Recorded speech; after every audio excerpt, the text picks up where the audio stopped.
This is a Tactical Genius production. Welcome to Virtual Pool 4 Online.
No bar, no pinball machines, no bowling alleys, just pool, nothing else. No bar, no pinball machines, no bowling alleys, just pool, nothing else.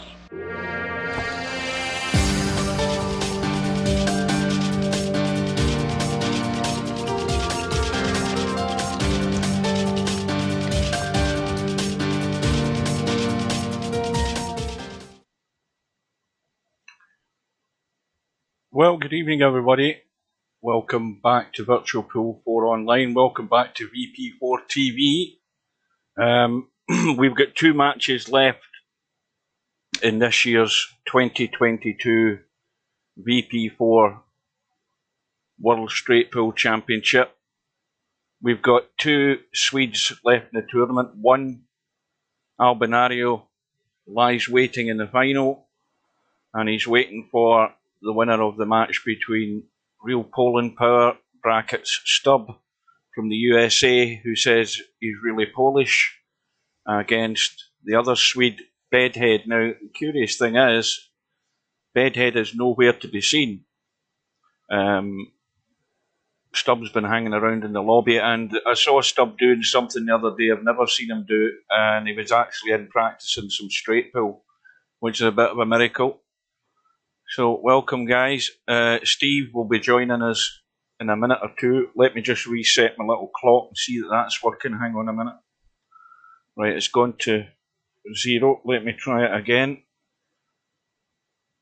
And it's working. That's good. So, we've got the semi-final match, the one-loss side final, whatever way you want to describe it. It's a race to 150 to see who's going to meet Albinario. Again, if you go on paper, their Bedhead has arrived. That's a good sign. If you go on paper, then Bedhead should win it. I think the only way Stubb can win this is by some capitulation from Bedhead over the piece. He has to, if he loses his concentration, if he gets himself in trouble, if he starts struggling to put runs together, and Stubb can take the advantage of that, then Stubb has a chance. The one thing Stubb needs to do is work out his lag, and not only that, if he loses a lag and he's put into break, then he most certainly has to get his break sorted out, because he had a total disaster against Albinario, a big disaster which cost him 85 balls. So that is going to be the interesting part at the start of the match, to see if Stubb has worked anything out there. let alone whether either of the two players has worked anything out on the break, should either of them be put in, which obviously will happen from the lag. Whoever wins the lag always puts the opponent in straight pool. It's a lot more difficult in real life. Straight pool, if you get a decent enough break, it's not quite as easy to leave your opponent in. It's a lot more easier in VP4, so you really need to get a good break. But that's how I see it. I think if Stubb gets some help from Bedhead and Stubb takes advantage of it to make some scores, then that could add some pressure to Bedhead. But over the piece, you'd expect Bedhead to be more consistent. But you never know. Strange things can happen. If Bedhead's going to have a bad day, then it's not the day to have his bad day. That's all I'm saying. The high runs are still 87 to Mr. Fox, and Albinario had that run from the Stubb bad break in the last match where Albinario got to 85, and we thought he was going to not only top Mr. Fox's high run, but we thought he was going to get to triple figures. So there's still a slim chance that somebody might do it. But it's going to have to be one of these three players. So you've still got Mr. Fox at 87, Albinario 85, Bedhead 71, and of course out of the remaining three players, Stubbs there in fourth place with a high run of 60, and he's going to sometime over this match, and if he survives this match and gets to the final, he needs to have a higher run than that, I think. The final, remember, is a race to 300, and that could certainly take a good 3 hours, 3.5, 4 hours or more. So it's about staying the distance. We wait and see. So we're about 4 minutes away. Steve should be knocking on the door. I can hear him rattling about with his headset right now. Yep, I'm here.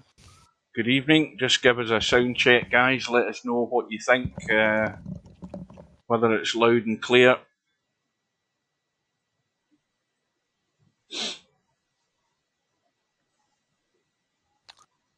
Well, Hugh, what do you think of this match? Well, I've already said my piece. Basically, I think Stubb needs not necessarily a good start, but he needs to be scoring.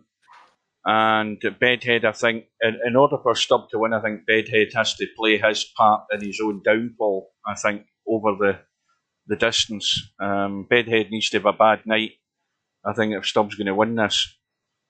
If Bedhead's on any reasonable form, then, you know, the odds are that he should be first over the line. Yeah, I'm thinking something similar. You know, we'll see. I'm interested to see how Bedhead plays. Hey, Cobra. Because, you know, we've seen Albin improve, and I don't know what he's doing. I don't know if he's going back and listening to the streams. I don't know if he's watching people play straight pool in real life on YouTube. You know, I don't know what Albin is doing, but yeah, he has definitely improved. Yeah, he's willing to learn. I think that's the most obvious thing, and he's put, and as I say, and he's still doing it. He's been putting in a fair bit of practice as well. So you know, the more you put into it, the more you expect to get out of it. So he's doing the right things. Bedhead is definitely behind him as far as pattern play, decisions, understanding how to break the rack, just the aspects of straight pool. So, you know, hopefully he has been studying, because if he has been studying, then I think Stubb has got no chance, really. If he hasn't been and he's going to play the same way he's been playing, then I think Stubb has a chance if he plays well and, you know, Bedhead makes a few more mistakes. Yeah. Well, I said also that Stubb needs to have, if Stubb loses this lag, he needs to have something worked out with his break-off shot.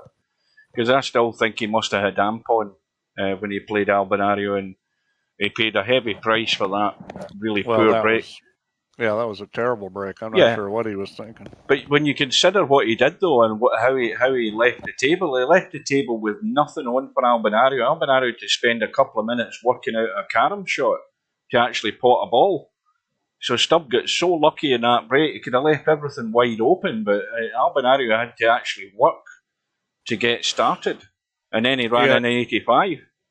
You just can't afford to make mistakes like that. And, straight pool's that kind of game. Yes, these tighter pockets favor Stubb a little more than they would have. But, the bottom line is in these games where you can run a lot of balls and keep people off the table, you just can't afford to make silly mistakes. Well, one point I want to mention, because not all the guys maybe have watched the last match with Albinario.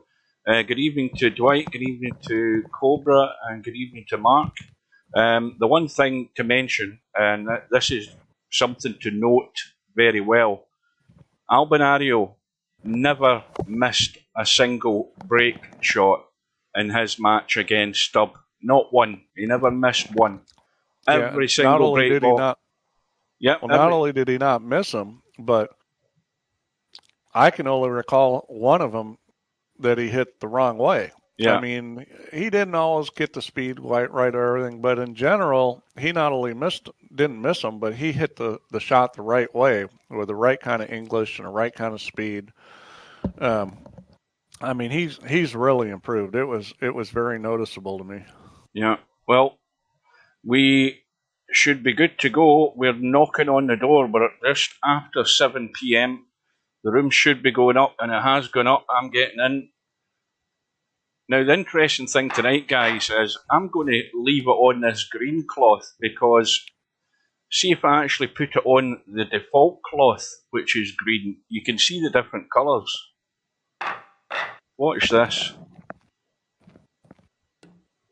See, the default colour changes slightly. Well, at least it does to my eyes. Anyway, I'm going to put it to blue because I don't like it. Really? Is the default color different? Really? Yeah, the default green always looks different to me. Right, so I need to remember my little clock. Stubbs hanging around. He's going to let Bedhead practice the lag. That looks a better lag. That's a better weight. Yeah, it looks the same to me.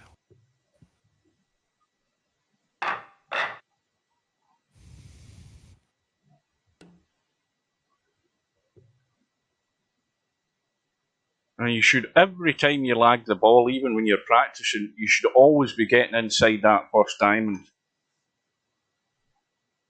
Here we go with the cues round the corner again. Right. So Bedhead's at the bottom of the screen, Stubbs all over the place. And Bedhead's thinking, well, what's he up to? He's up to the same sort of scenario as the last time. All right, well, Stubb has said good luck, and, he's actually starting out being well, that's as nice as he's going to get. Gentleman. Yeah. Yeah, he might win the lag here. Well, this is close. Oh, no. Bedhead's won it. And then goes Let's Stubb. see what kind of break-off we have. This is the best scenario for us because we get to see what he does after. Right, the clock's up and running. Now he's going to try. After that thing he did last time. Yeah, let's see if he's putting any English on this. Yeah, you need to hit this with some right English. You got to spin this a lot. He's not putting enough right English on it. I don't know what the hell he's doing. He has not got the foggiest idea what he's doing with this break shot. I mean, even I could work out a better break shot than that. And again, he's got away with it more or less. I think the 14 goes. You need to put way more English on it. And, he hit the 5 ball too thin. It's not that hard a shot. You would think that the guy would just go practice it by himself for 5 minutes and figure it out. It amazes me that he hasn't even had the common sense to go and work out a break shot, practice 2 or 3, and see if he can get that ball back into the pack, get the cue ball into that top right-hand corner pocket or left-hand corner pocket, depending what side. But he's almost got away with it. What did it cost him last match? 65 or something when he did this? It cost him 85. I'll be getting his high run. It's just unbelievable that after doing that, he's not going to go at least practice it a little and get some clue what to do. In fact, that 14 doesn't go. He's got away with it, which is unbelievable. That's twice he's broken and pretty much got away with the break. Yeah, but, you can say he got away with it, but, now he's got this to deal with. I mean, this is not a good position to be in. I think that 12 ball may go. Let's see how much it'll throw. It's pretty close. He's going to call it. I think the 12 ball will go. You can't hit this too hard, but I think it'll throw enough that it should go as long as it's not hit real hard.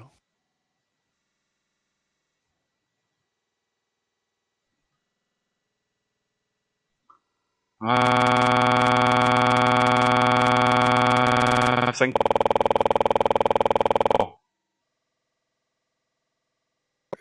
He hit that real hard. I mean, I wouldn't hit it that hard because it's taking a chance that could hit the tip. And this isn't really the shot you want, but he should be able to handle it. I mean, play the 9 ball, spread the rack out, and Yep.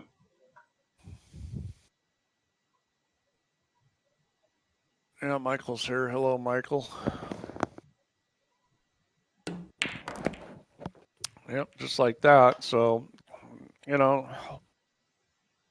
this kind of thing that he's got with these 2-5, 4-15, you just got to figure out how you're going to play those balls, and that's not the way to do it.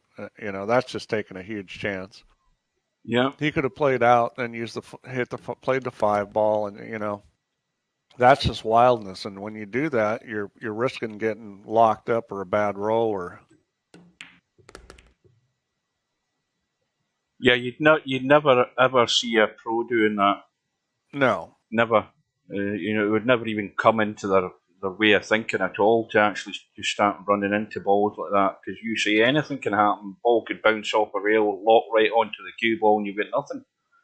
Well, I mean, the thing is he had a lot of other options. I mean, there were a lot of ways to move those balls that were more controlled and run out.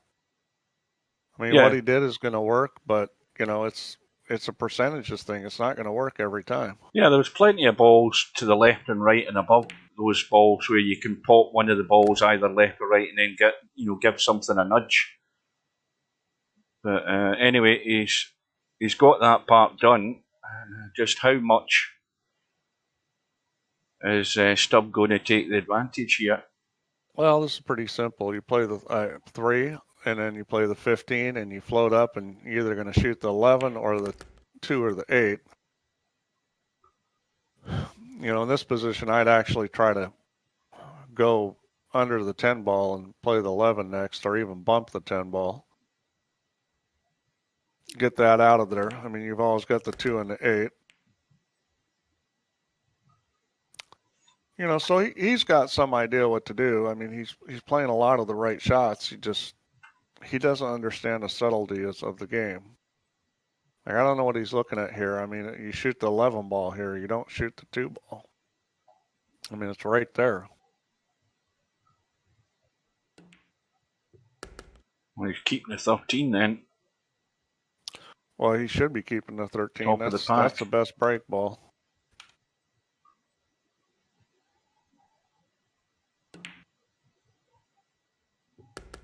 Well, I don't understand that. Well, I don't know why he wanted to be that high on it. Mm-hmm. Now, the thing is if he pots this 2, where's he going? Is he going forward to the other side of the 8? No, or is he coming off the rail and back up? It's just natural to come back on this side and shoot the 8. At worst case, you're going to bump the 13. Oh, he hit that really hard, and he missed it too. Well, I'm not sure. He looked like he was going out for the 7 ball, which he didn't need to do. I mean, straight pull, simple is better. He had a natural angle. He could just pot that 2 and come up and shoot the 8 ball. And instead, he tried to do something that wasn't really the right play and ended up missing the ball. Well, first attempt, 11 points doesn't get the job done. You know, he's got to be scoring heavier than that from these sort of opportunities. Hey, Pop, man, I think the problem is when you're unsure about what to do, it's really easy to mess up. I've been there before. You know, I can remember when I first started playing one pocket, it was just a nightmare because I looked like I couldn't play pool at all because I was always thinking and I was always unsure. And being unsure about the pattern, you know, next thing you know, you're missing balls like Stubb just did.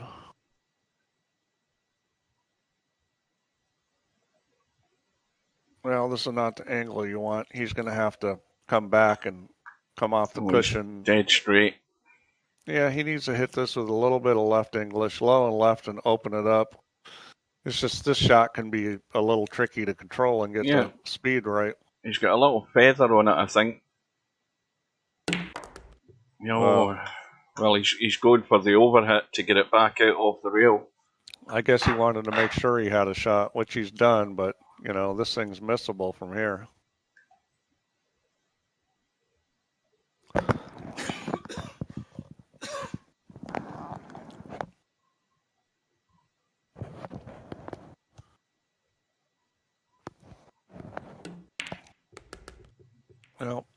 Well, that was well played. First break ball down.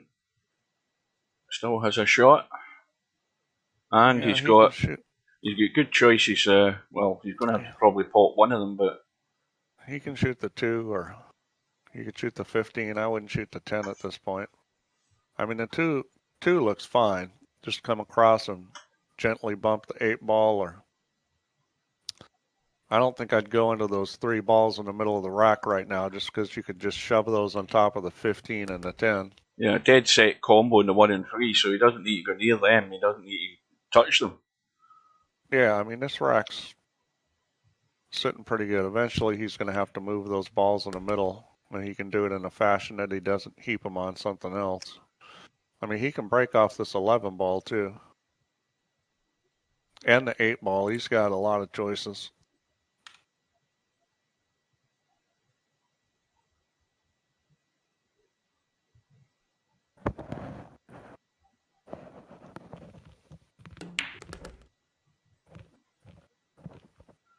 Now, that's going a bit awry. He's blocked himself that was off. Not well executed there. He's now having to rethink. Yeah, he's going to have to play the combo to shoot the 11 ball, I think.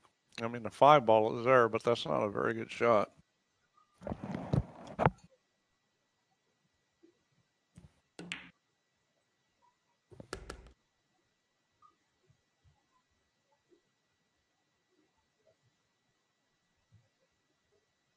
Now, if he takes a 6, you know, he's not going to have an awful lot for him after the 6 ball. He's got to get this right.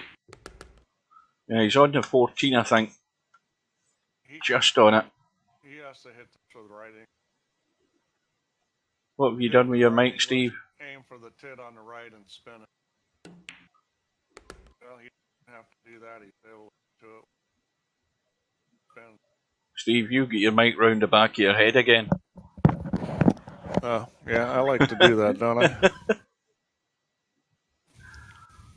Now he's going for the little nudge, I think. I don't think he really needs to, but yeah, you got to be a little careful here. You know, if you're going to nudge this one, I'd nudge it a little harder just because you don't want to get stuck. Yeah, that'll do, though. Well, will it? Can he get to the one? To shoot the 5 ball. It's close. He's going to twist it in. And he underhit that. He's okay. He's got the 7 ball. Probably 7 into the side and get rid of one of these 2 balls here. Yeah, he's going to roll forward, I think. I mean, eventually he's got to get that 15 ball out of there. That's the one that is preferred to get. As a 10 ball is a little better break ball. That 15 is right on the corner of the rack.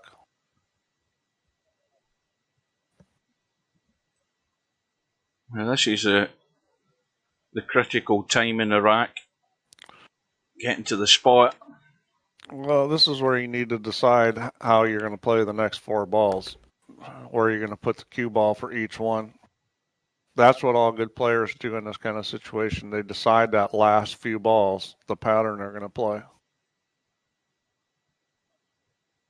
I think he's going to try to shoot the 10 next. The thing about this is you can play shape on both of them. Mm. And now he got funny. He got funny on both of them. He's going to have to go around the corner. He's going to have to go around the corner unless he's going to run into them here. This could end up going funny. I'm sorry, it's not the 10 he wants to shoot, it's the 15. Yeah, I'd shoot the 15 here, to be honest with you. Yeah, he can't get round behind him either because he's going to run straight into them, so he's going to do the draw to the rail and back out. Yeah, well, I think this is less reliable than shooting a 15 as far as the line you're going to get and playing shape. I would shoot the 15 here every time. That 5 ball, you know, I mean, it's doable too, but I just think the 15 is just simpler. I think he's listening to you, Steve.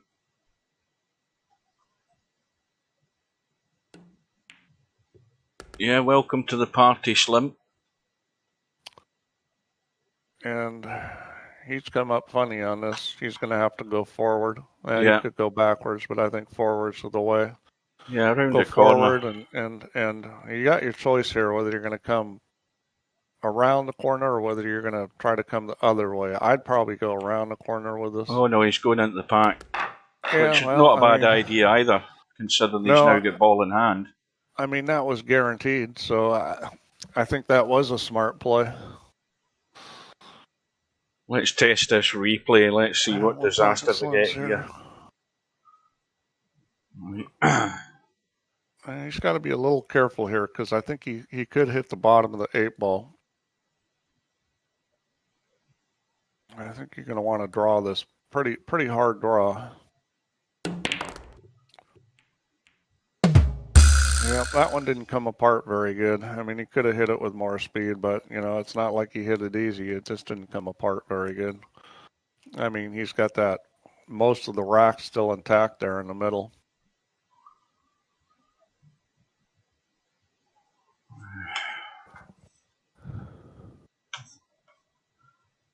But it's not a big deal. He's got that 3 ball is sitting really good to move him. Yeah, there's nothing in that bunch of balls. So he's going to have to use a 3. This 3 now. I'd be trying to figure out how I can get to the 3. Well, he's going to go in he's from going to behind. use the 9. Now, the only problem with this is you're going to have to really hit it because there's nothing down below this rack to shoot. He's no backup ball. Yep, he's got to get this. So he needs to drive this through. And he didn't. I mean, now it's like luck of the draw. He got away with it. He's got a shot on the 4 ball. But that's the kind of shot you really want to drive through with top right because, you know, there's no backup balls, like you said, and nothing down here. I think he's probably going to shoot the 4 ball. You're looking at the 6 up the table. He's going to be. Yeah, 6 is okay too. I mean, the 6 ball works.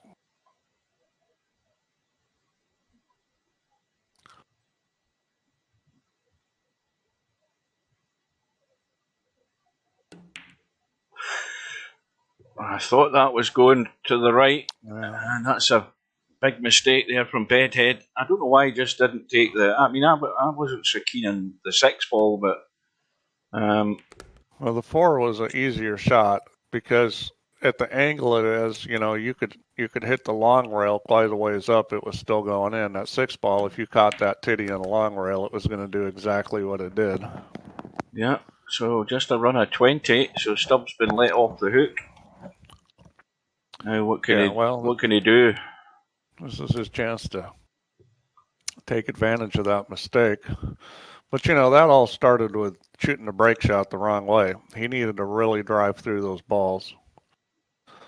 And honestly, I would have thought about trying to figure out how to get to that 3 ball and get an angle on it. Yeah. Just because of how the balls were sitting. It was, you know, he didn't have to break those balls out right away.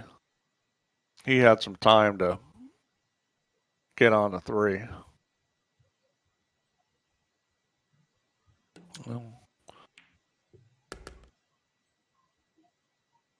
you know, Stubb is doing some good things here. That was nice and simple. He didn't try to spin the cue ball around or anything.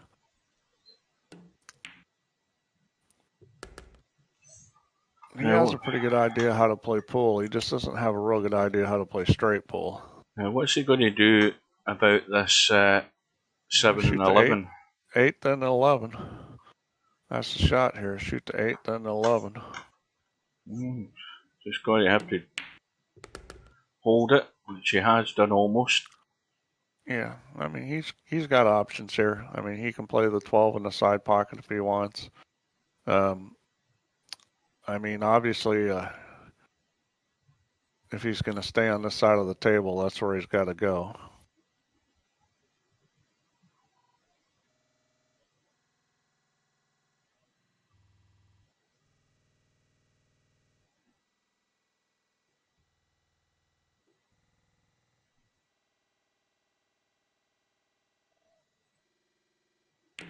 Yeah. Got fun. He hit that way too hard. I mean, he was going to have to roll that one. I mean, he's still okay, but this isn't really where you want to be.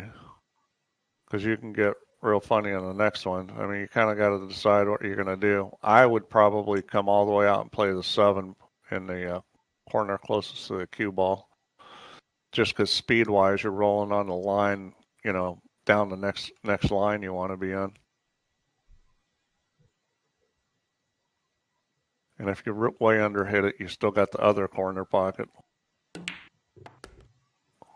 And that's what he's done.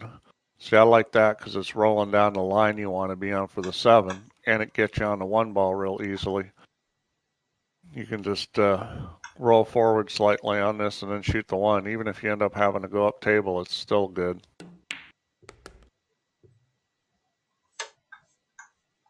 Yep, and that's perfect. You can just roll this and then get a nice angle on the 4. Yeah, just needs to roll through 2 or 3 inches. See, that's the thing, is he does a lot of stuff right. You know, unfortunately, with a game like pool, it's the things you do wrong hurt you a lot more than the things you do right. You know, one thing wrong can undo like 8 or 10 rights. He's going to have to cut the 11 or play a long combo. Yeah, I think he'll just cut the 11 ball. And that's an easy shot. The question is, where is he going to go? Is he going to try to come down or stay high? Or He looks as if he's coming back into the table. He looks like he's got a bit of left on this. Well, that's okay. I mean, play the 10 next. For the 10 ball. There's a cue ball going. Oh boy! Well, you gotta know where the cue ball's going. Well, that's a disaster.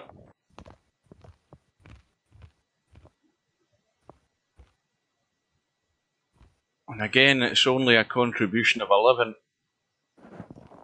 So that's Stubbs' problem, is just getting there's no way it goes on the side. Well, if he understood where it was going, he wouldn't have put it there.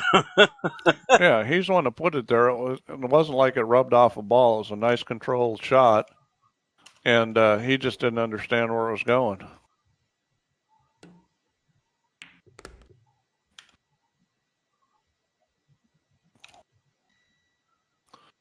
I mean, that's a silly mistake, you know, for a player that plays at his level to scratch like that's a really bad mistake. Whenever you're cutting a ball and the cue ball's running across the table at that line, the little voice inside your head tells you you're heading towards that side pocket, so you have to take evasive action. Well, there's another disaster. Yeah, this is so far this has been a pretty sloppy looking match. Well, that's again Stubb off the hook. Now, is he going to take advantage? Many times I'm going to say this during this match. Is he going to get, he needs to get a 30 or a 40 to start applying pressure on Bedhead, and maybe that'll help Bedhead get focused, because he certainly lost the plot there. Well, it's sort of a conundrum with Stubb, because, you watch him play and he's like, oh, this is a good shot, this is a good pattern, this is good, and then all of a sudden it's like, what was that? He left himself a bit straight there, so he's going to have to bail out. This is fine. I mean, you play the 12 ball, 14 ball. I would just stay right there and get all those balls. I mean, he's also got the one ball, even the 3 ball is sitting very nice just to pot either of them and get rid of them, because there is a hit needed on this 2 and 11 really to just open them slightly. Well, from here I might take the 14 right now and try to get on the 1 ball, because that's pretty easy from there.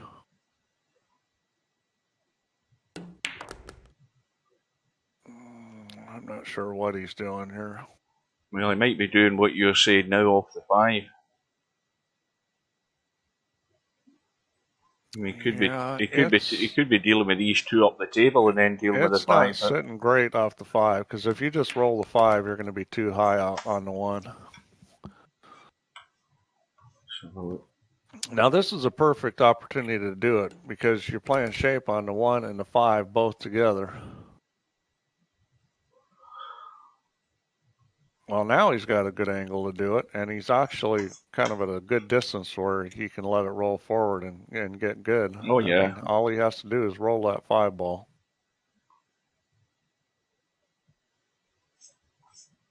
And this is what amazes me, all this looking around and stuff. It's like, it should just be obvious. Well, the thing is, if you leave yourself short in the 1 like he has done, you've got the 3 anyway, so there's no problem. You know, you've got that margin of error. You don't get low on the 1, you're good enough on the 3, that'll do.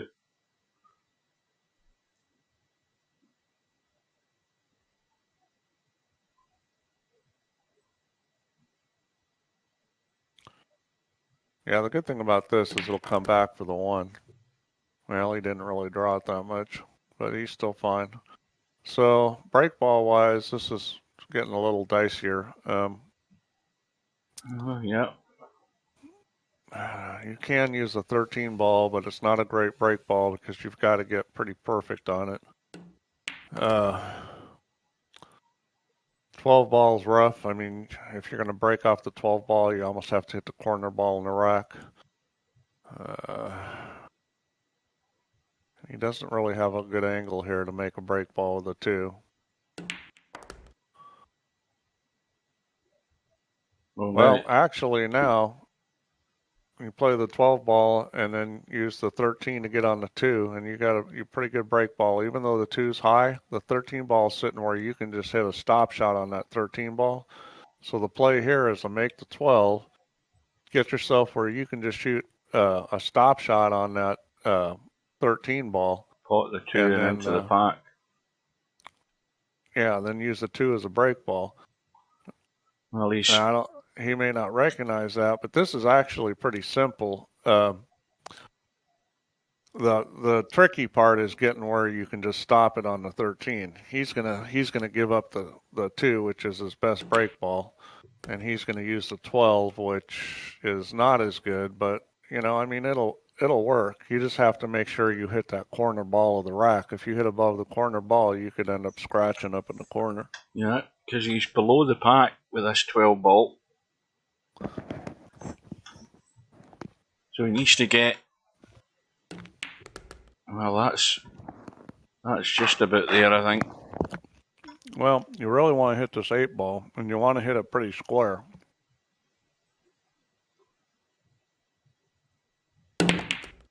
And he did. Yeah, he has. Yep, that was well done.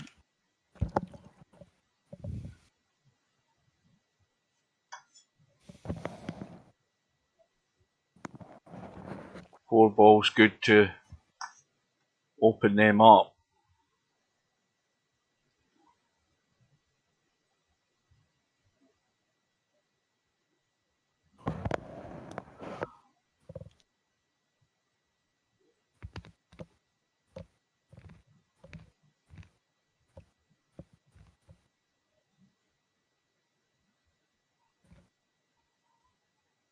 Well, it's a slender lead at the moment. How's it going to be? Well, he's trying to break them up off that. Again, he's took a risk. And he still landed on a ball, but again, he's letting the cue ball run there. Yeah, he's taking a chance. No great really reason. Didn't move too many balls there either. I mean, you know, he didn't get much out of it. The 4 ball was sitting perfect to give them a nudge, and now he's almost dead, but he's got another bailout now. He's going to run out of bailout balls soon enough. Yeah, I mean, bumping into the rack like that is, I'm not sure why he's not shooting a 1 ball right now. He's not even looking at it. So that makes no sense. He gets on the 1 ball where he can get that out of there and bump the 5 and open those balls up in a real controlled manner, and he doesn't do it.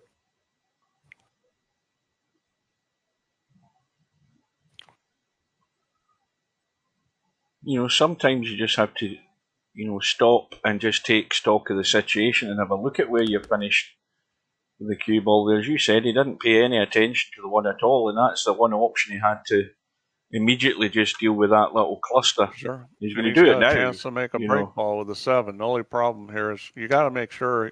I mean, the shot is to bump the 7 and then shoot the 4 next.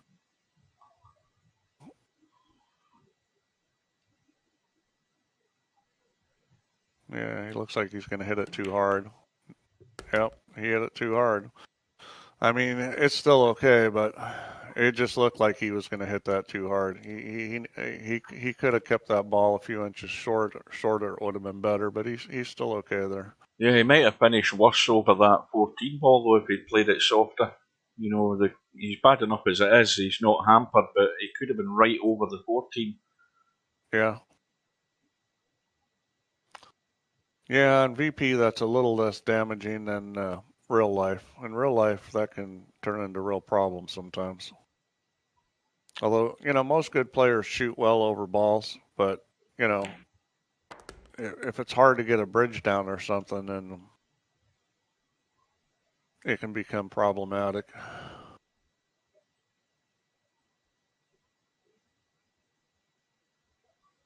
Well, he's either going to have to move that 14-5 or shoot the 5 up table. One or the other. Yeah, he's a little straight on this. A little more angle, it would be easy to move the 14-5 because you got the 9 sitting there as a guarantee ball.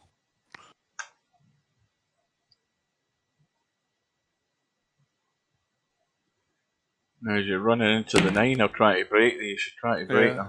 You tried to move them. And that's not a bad play because you got the 9 ball sitting there. Now the 14's in a hot spot for the break ball now.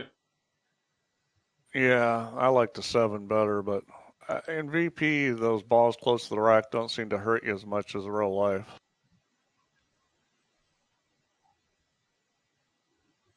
What's going on in the lobby? There's real Poland powers everywhere. What we're missing?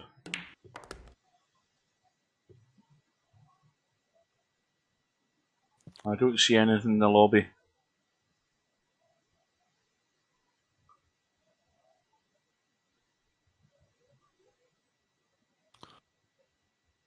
Well, he's looking like he's going to shoot his break ball. I would be shooting a 6 here, but he's going to shoot the 7.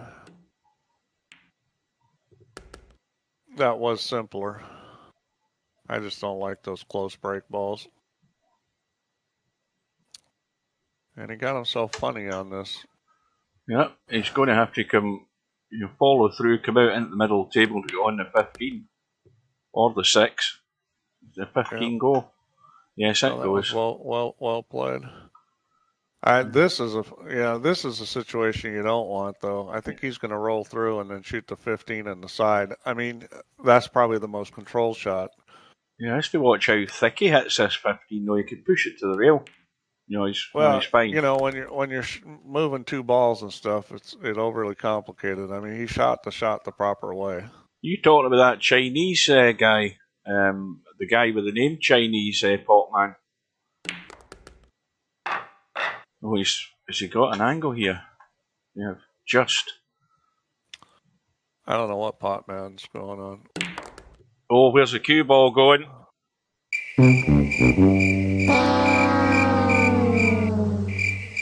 Well, Bedhead has been reprieved. But then again, it's still, it's more than a rack of balls that Bedhead's going to have to get here to get back in par. He's 26 behind. Where did Stubb scratch? Was it down up in the corner or down in the lower corner? It was down in the bottom left-hand corner, I think. Yeah, that's just not recognizing the ball's going to shoot forward off the rack. I didn't look at it, but he's probably in a spot he needed to draw it hard. If you get a situation where you need to draw it hard and you draw it moderate, it is still going to go down in that corner pocket. You've got to recognize a situation where you really need to pump up the draw. Now, where's he going here off this one ball? Is he going to the 7 at the back there? It looks as if he is. I don't think he's got there, though. He hasn't got there. Well, that's a big fail. I mean, he had loads of room to overhit that and get there. Yeah, that's a huge mistake. Yeah. But that's what I was talking about before, about not like balls close to solid. Have more possible would have kept the ball, not the 14, just because it's easier to control it. He looks like he's in real trouble here. I never saw that one pop, man. They must have disappeared. I don't see them. Oh, aye, there he is. There's somebody with real Poland power too, is the name. Well, I'll tell you, the shot he does have is a bank shot on the 7 ball. Steve will know who that is, because that's obviously somebody that's got a rating that's changed their player name. So somebody's requested to change their player name and change it to Real Poland Power 2. Yeah, I don't see anything going in other than banking the 7. Well, he hasn't called anything yet, but I think he's just trying to maybe come back to the pack. But he needs to watch where the 7 ball's going to end up if he does that. He can play safe. I think he's got a chance to bump this 10 ball. Well, I wasn't thinking that way. I know. I was thinking bumping the 10 ball and putting the cue ball in the rack. But, I think that he hasn't left anything easy. Yeah, Stubb will just be trying to come back over the other side. But the thing is, he's got to be careful. If he overhits this, he can leave. Yeah, he's okay, because if he'd run any further, he'd have left Bedhead a temptation in that 7.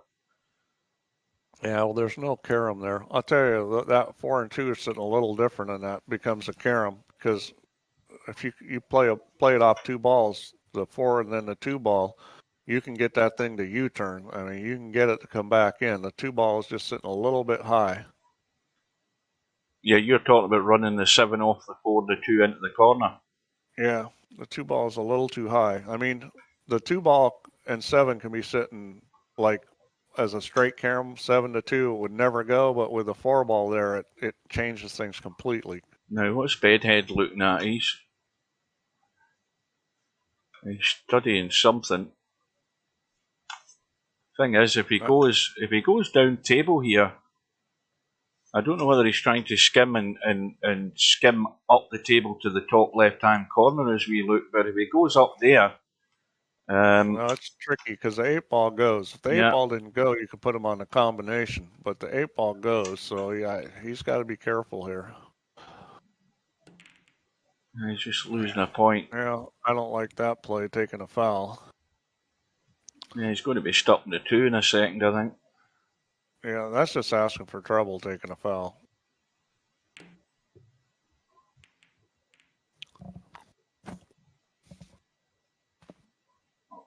Well, this has started well as far as Stubb's concerned, even though there's not a big margin in it. It's just the fact that Bedhead hasn't got off on a roll, and he's made 2 or 3 errors already.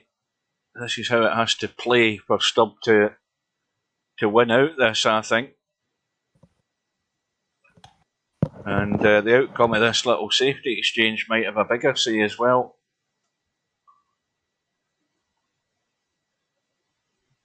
Yeah, well, I mean, Bedhead's got himself in not a wonderful spot here. He may give up a shot here, because he can't afford to take another foul. And well, this is tricky. I think where the ball is, it's hard to get back into the rack. Well, why not? I mean, he could leave a tempter for stub, but why not put right spin on that 4 ball, skim off the 4, and go up into the top right hand corner. Leave a dodgy 13 ball cut back into the corner. Could have Well, left I mean, Stubb some that's always bait. an option, but I mean, if you hit it real good and get it like right up on the end rail, and there's a lot that can go wrong with that speed wise, where you leave a lot better shot than you wanted to. I mean, that's one of those shots that's good if you execute it right.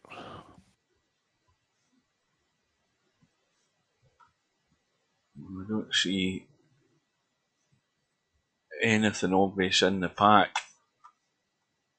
Well, of course, not now, but any time these balls are getting nudged around, suddenly something can just jump out as a combo, or a little billiard, a little carom. Yeah, and I kind of expect that's going to happen pretty quick. It usually does in this sort of situation when you're down here close to the rack bumping it. Good evening to semi-pro. So I'll tell you right now, he could have shot the 4-2 bank shot. He didn't shoot it, but it was there if he wanted to take a whack at it. So Stubb loses a point, as does Bedhead. So they're both on 1 foul. Stubb now thinking about getting to a rail. He certainly doesn't want to stick himself in 2. And he has done. Or has he? Oh, he just got there. But I'm not sure about that play. I mean, I think the 13 ball may go. The 13 ball is too tight into the side, and the 15 is the one that will cut. The 13 is way too tight. 15 is definitely a better shot. But he just gave up. I mean, eventually somebody had to give up a shot there. Oh. And he dogs it. Well, now does Stubb get aggressive and go for the 13? And it looks like it. Not that he was going to be very much off the 15. Had he just potted the 15, there's nothing else there for him, I don't think. He's going to try and come back onto the 13. I don't know why he's not taking the 13 right now. He might as well, because he's as good as he probably ever is going to be on the 13 for the break. And that's a disaster. I mean, well, I agreed with you 100% there. He should have shot the 13. It's and then he shoots that and misses it. Unfathomable why he gave himself all that work to do, taking a 15 ball to try and then get good at. You look at how far the cue ball had to travel to try and get good in the 13. And the 13 was there already. I'd be cutting a 15 here and whamming it. I mean, it's not that hard a shot, and you're going to get a lot of speed into the rack. Yeah, because he's not going to much else if he takes that 13. Yeah. I mean, don't you think that 15 ball's a hard ball to miss? Well, certainly if you get the cut angle in the 13, the only worry about that is that somehow you get unlucky and come in the gap between the 13 and the stack of balls and miss everything. You can't get enough speed on it anyways doing this. See, I would have shot the 15 and opened them up. I mean, I would have done that in real life too. I'm tall enough, I don't have to stretch that much for it. But I would have shot that in a flash in real life, smoked the 13 and hit it with some right English and draw and just brought it straight back into that 5 ball and put a lot of energy in it. Because the shot he shot wasn't, he was going to have to get lucky to get something. Yeah, the guys are puzzled as well why he never took that 13 on when it was sitting as good as it was going to be. First puzzlement, and then you got to wonder why Bedhead didn't shoot the 15. I mean, was it a thin cut? Yeah, but I mean, these guys pocket balls good, and the cue ball was pretty close to the object ball. It wasn't like it was a really hard shot. So now this pack needs a bit of studying just to see if there's anything. Now, that's a good touch there, being able to do that and put it on the rail. That 6 ball is too tight. Yeah, the 15's in the way. It might go, but it's really tight.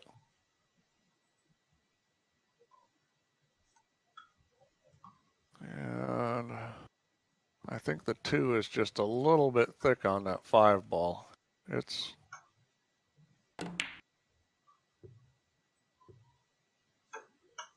close. That 4.25, it was close.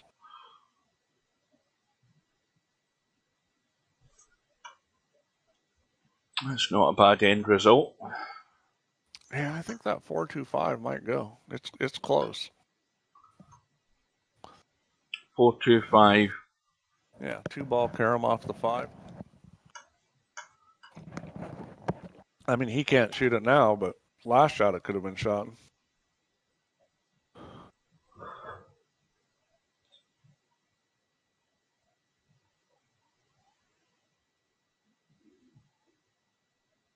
It's very close. It looks a touch thick to me, but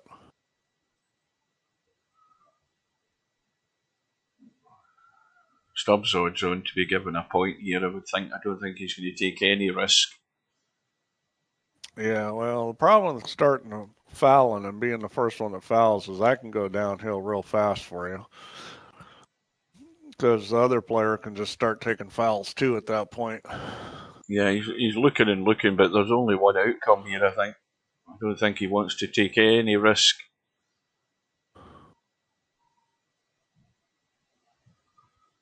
Well, it looks as if he's... I thought he was contemplating getting to the rail there, trying to come back up the... He's got to get into a very tight spot here to leave nothing on. And again, that was just that was a disaster.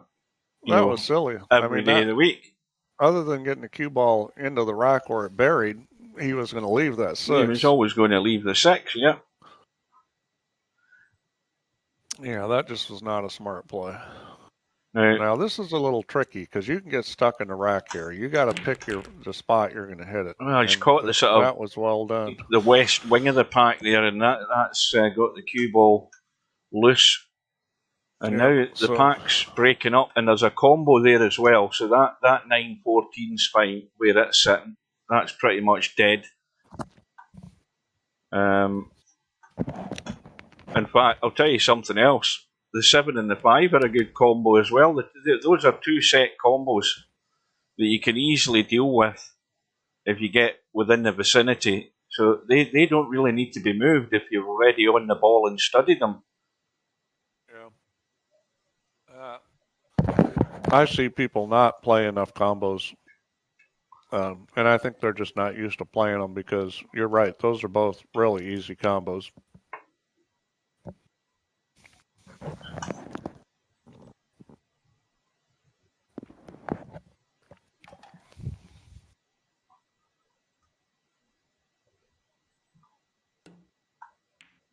Right, so he's taking the 15. I honestly don't know what he played for there. Maybe the 3, but he might have rolled too far. That is just tight. He just needs to come back down and shoot one of those combos. Yeah, he's got a big area to get into. Anywhere up by the left side pocket, he's in a reasonably good line on that 15-5. Just where the 11 is now. You really didn't want to be straight on him. He was sitting perfect on that 9-14 where he's going to hit the 9, the cue ball is going to hit the 3, and then into the 4-10 and spread all that out. Well, and bang goes the combos. They're gone in a second or two. If he's going to shoot one of these balls, it should be the 3, I think. The 8 ball is not a good choice because of how it's going to run into the 7. It's not, yeah.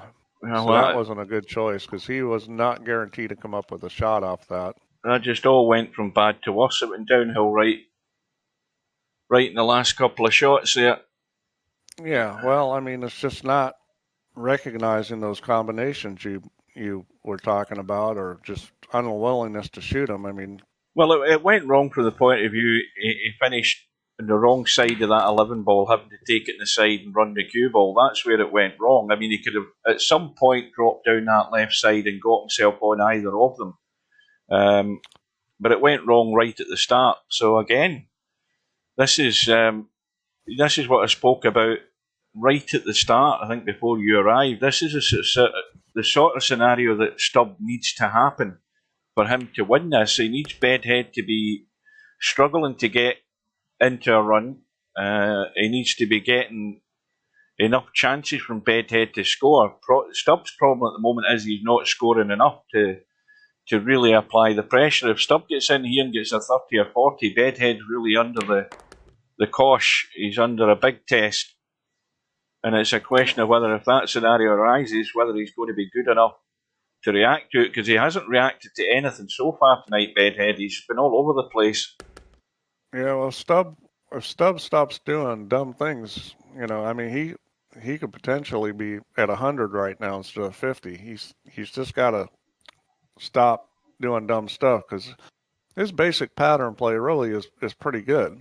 But he just doesn't think about, how to play break balls.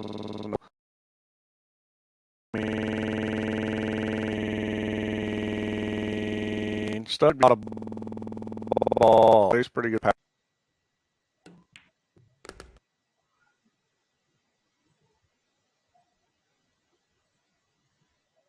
I imagine he's going to try to leave this 3-ball last. Yeah, that is going to be it.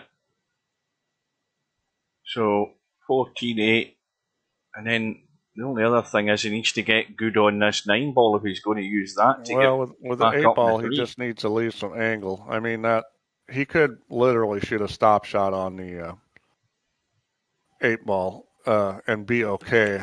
I'd prefer a little bit more angle, but now see this I don't get. This is no good. Why leave it up here? Now he's going to have to go forward unless he's going to jack up on this.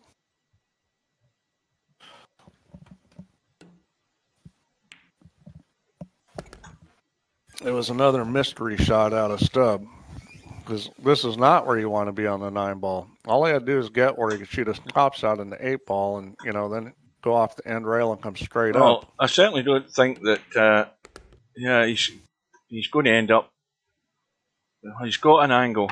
I thought he's going to end up dead straight there. He's reasonably okay, so he's got to come back off this. Well, this one you don't need to really draw a lot.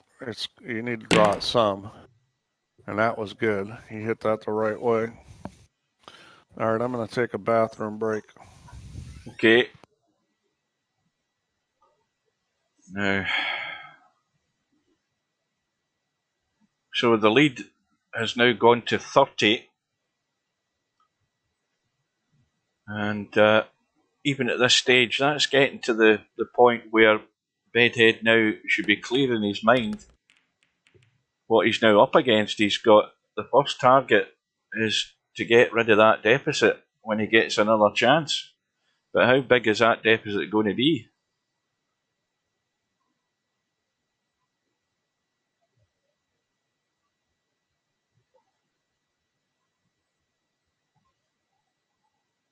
And maybe I've jinxed Bedhead with my pre-match sort of prompting what sort of scenarios have to be for Stubb to have a chance. And the scenarios are falling into place here at the moment. It's untidy. Stubb's just scoring points. He's making, they're not impressive contributions, but when you add them all up together, all of a sudden it's 30 odd of a lead.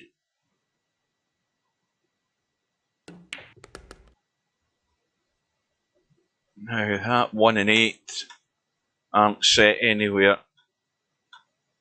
He's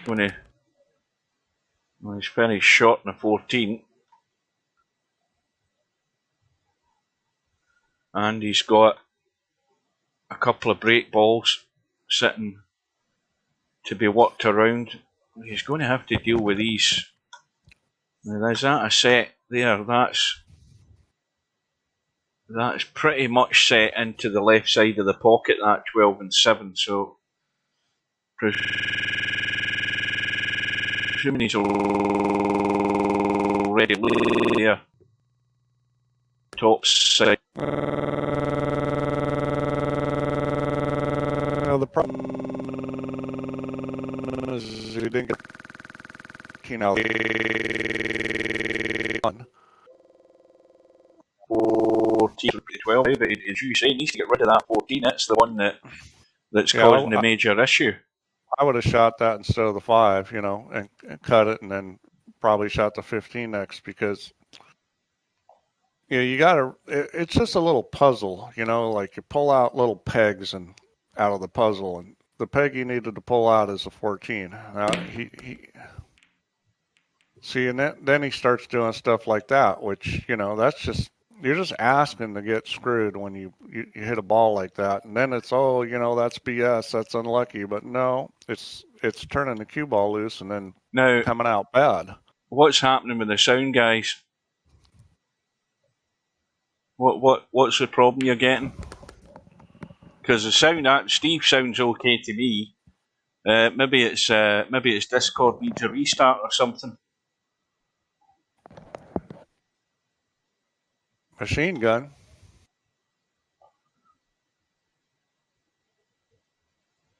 Well, I don't know what's going on, Hugh. This is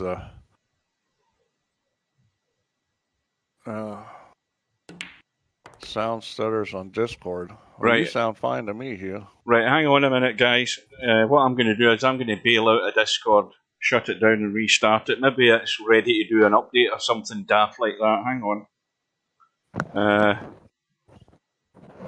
Well, you're going to lose the game for a minute. Back in a second.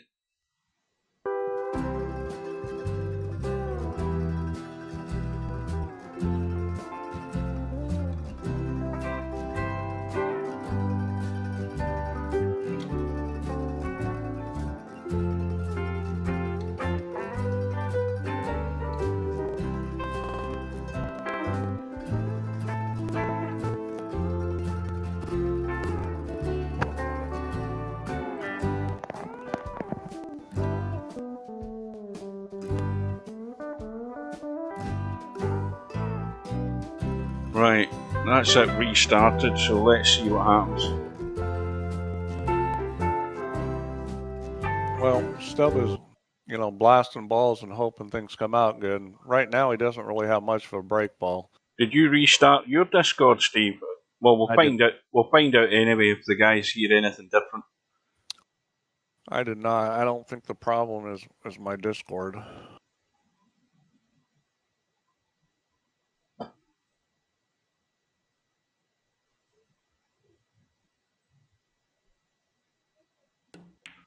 I mean, the sound was reasonably okay up until now, and then now it's gone off the rails slightly.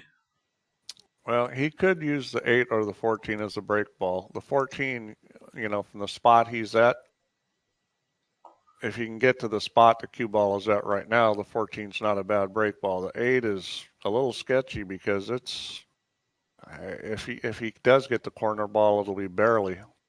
I'd probably want to use the 14, the one he just missed. Oh dear. Right, hang on a minute to check and see if there's anything running in the background here. But again, I think that's just because he's not sure what to do. He's thinking about the pattern, and he's just taking himself out of the game. It's a discomfort level in playing straight pool.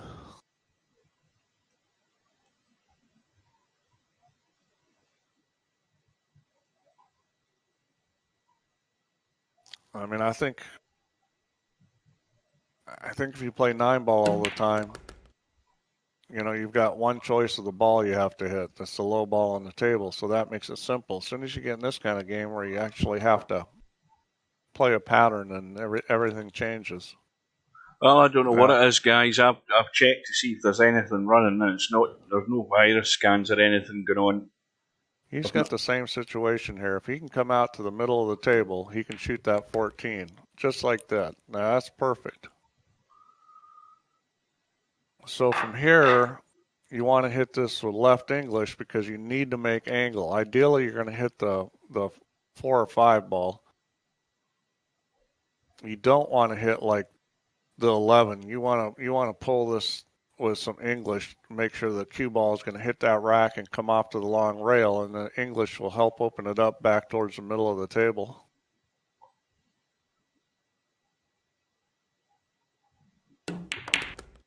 Yeah, see, he didn't put English on it, and that's everybody can see real clearly why you need to put English and open that ball up, because you can get stuck just like that.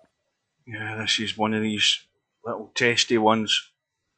Yeah, well, he got lucky. He's even got a shot. Yeah. I mean, he could have had nothing.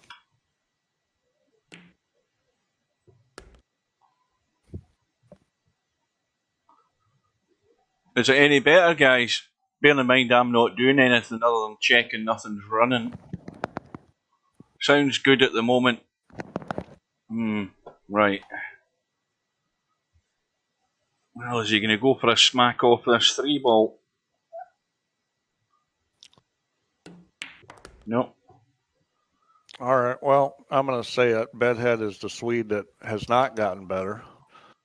I mean, he's playing the same way he has in the past. I mean, he knows how to make balls and move the cue ball, but his straight pull game hasn't really improved like Albin's has. Yeah, he's got himself dead straight, and I say he wanted to be squarer. I mean, obviously he could be playing better than he is. I mean, he's missed some balls and done some other things, but I'm not talking about that as much as just the fact that, he's not playing the right shots in the straight pull. You almost got to think about shooting the 7.54 here. Yeah, very funny, Sammy. Well, he's got. I don't know whether he can. Has he got enough on that 15? Yes, he's got enough on the 15. I think he's got to go for a smack here. You got to be a little careful because you can get stuck. I mean, well, he's taking the 13 to get lower on the 4. Yeah, and that's he's okay a much now. better choice. That's it. Because with this shot, you want to draw it. You want to hit the 12 and make the cue ball come up to the center of the table. And he didn't really draw it back off it, but he got away with it. He got it enough that all he had to do was get it to go a little higher. By the way, Cobra, what's wrong with my Be Back Soon music? I think it's quite tranquil. And it's a country style to suit all our American viewers. All 2 of them.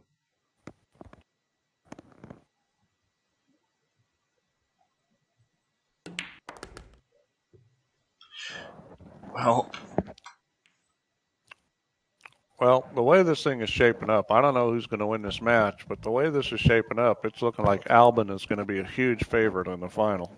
Yeah, and I think he can get this 5.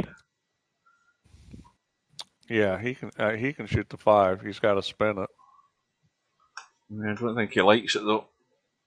Yeah, part of the problem is he's over the 15 almost. Those kind of shots, especially because these balls are clean, you got to hit that pretty good because these balls are not going to throw a lot. Well, you know what I'm going to do now, guys? I'm going to change all my music to country music, just for the pleasure of knowing that it annoys you.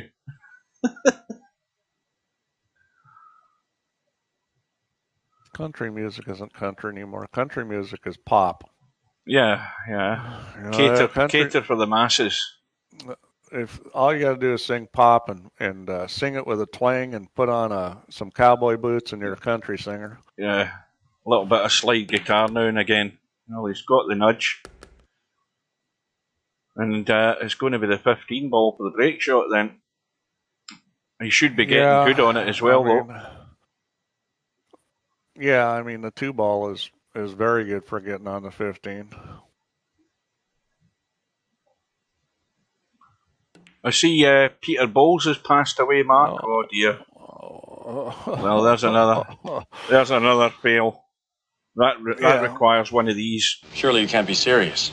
I am serious. Well, I mean, Bedhead may not have the knowledge to play great straight pull, but on the other hand, he doesn't have to do that. No. That's just a killer. Well, this is honestly, it's beginning to turn into this nightmare scenario that I talked about. Bedhead just can't get it done. He can't get it. He can't get off and running, and it's going to have to kick in soon. Well, he needs to get this ball over on the long rail. I mean, that's the goal, is to just put it right on a long rail. And if you're a little short or a little long, that's fine, but you got to be playing to put this on the rail. I think he's going to end up too straight, is he? Yeah. Well, I mean, he's a little long, but he can still. I mean, he played the right shot. It may not have come out perfect, but he did the right thing. You want to go to that rail. He just hit a little too hard. Yeah, he can move these. He's going to want to hit the 2. Yeah, he hit above the 2, and I think he's going to get away with it. Oh, well, I wouldn't want to be playing this shot. No. But he's got a big pocket. Even if he gets it slightly wrong, it should go in off the 10. Well, the problem here is if you roll this, you're going to get stuck on the rack. I'd think about shooting a 10 here. I'd probably shoot the 10. I wouldn't shoot the 3 ball because you're just asking for it if you shoot the 3. I was shooting all day, every day.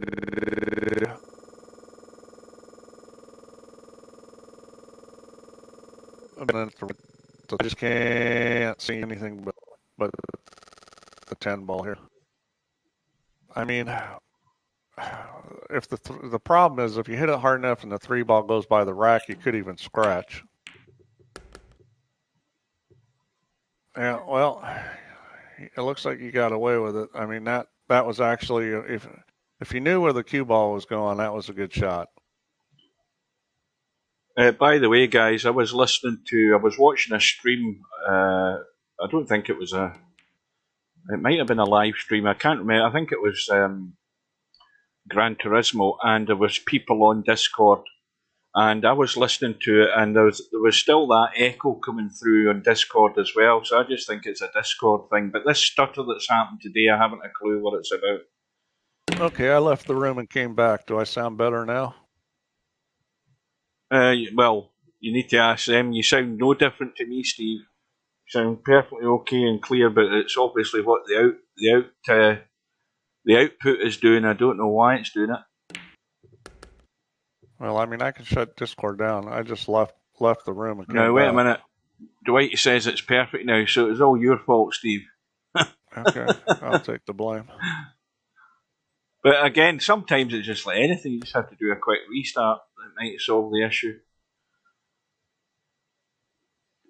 Well, that's what Bedhead needs. He needs to do a full reboot and maybe defrag himself as well while he's at it. He's got to get rid of that 12 ball because that's blocking a 5 and a 1. And you know, the 6 ball is blocking a 4 in the side. And a 14 ball is blocking a 6 on the other side. I mean, this is where you got to figure the puzzle. I think he's going to shoot the 1 ball, which is probably the smart shot here. No, I don't think he's quite made up his mind where he's going. He's looked at 3 different shots. The thing about shooting a 1 ball is then you'll be playing to come out for the 14 or the 11. Yeah, I don't know about this choice. Well, I think he's trying to get on the 8 ball. Does that 8 ball go? The 8 ball doesn't go. That's stuck. That's not going anywhere. Now, when he pots the 6, he's got to be taking the 14 next and running the cue ball again, because I can't think of where he's playing, what ball he'd be playing to get on down this end of the table. I would have shot the 1 ball just because it opens up the 5 ball going in the other corner. He's got the 5 and the 13 that go in that other corner. Well, he's looking at the 8. I mean, that doesn't go. And where's his next shot coming from? Because the 4 doesn't go. That's blocked by the 12. And really the only ball that's out in the open as such is the 12 ball, which is in an ugly place anyway to get to off the 14. So he's stumped here. I think he's going to have to bang this, run the cue ball, and hope to get lucky. That's going to be the solution. Unless he spotted something somewhere that I can't see. There's nothing there. So, good luck, you would say.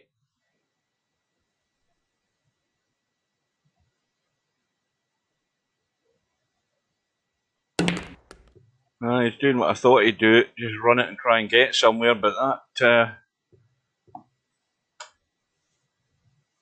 Oh, I think he's barely got enough of the 4-ball to pot it. Maybe. The 1 is way too tight into the side. It doesn't go. I would need a lot of convincing that will go comfortably. So whatever he can see, the 4. I think he needs to hit the 4-ball with right English. I mean, that's what I'd be doing just to make sure it throws enough because it's pretty tight.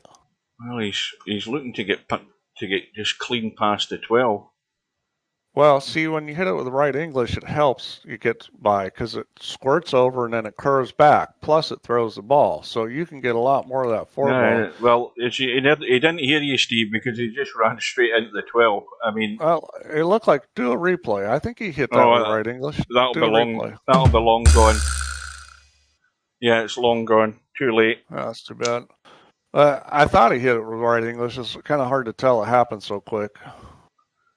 But obviously you had to get past that 12-ball. Yeah, I mean, I was convincing myself that he'd enough of that to see it to pot it. You had to come around the 12 to get it.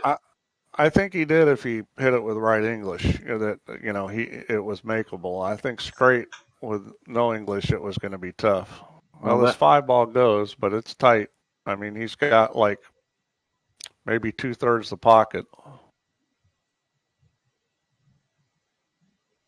Yeah, it's tight. It does go clean. Yeah, but he's run it into the 12. That's the problem when they're tight like that. And again, it's another fail for Bedhead. And this is Christmas come early for Stubb. Stubb won't mind doing it in bits and pieces. I mean, if Stubb can't get a 30 or a 40 run, he won't care. All he cares about is just stretching that lead, and it's working fine at the moment. Okay, well, he's playing the right shot here. That's the shot you want to play. A little 3-railer. And, this is a little funny. I'd shoot the 1-ball. I'd shoot the 1-ball and try to get the same sort of angle on the 12 and then go up table for the 5. I wouldn't shoot the 12 here because getting on the 1's a little funny, and you don't want to leave the 1 for last. Yeah, he's a little straight, unfortunately. He's going to have to draw back up the table now.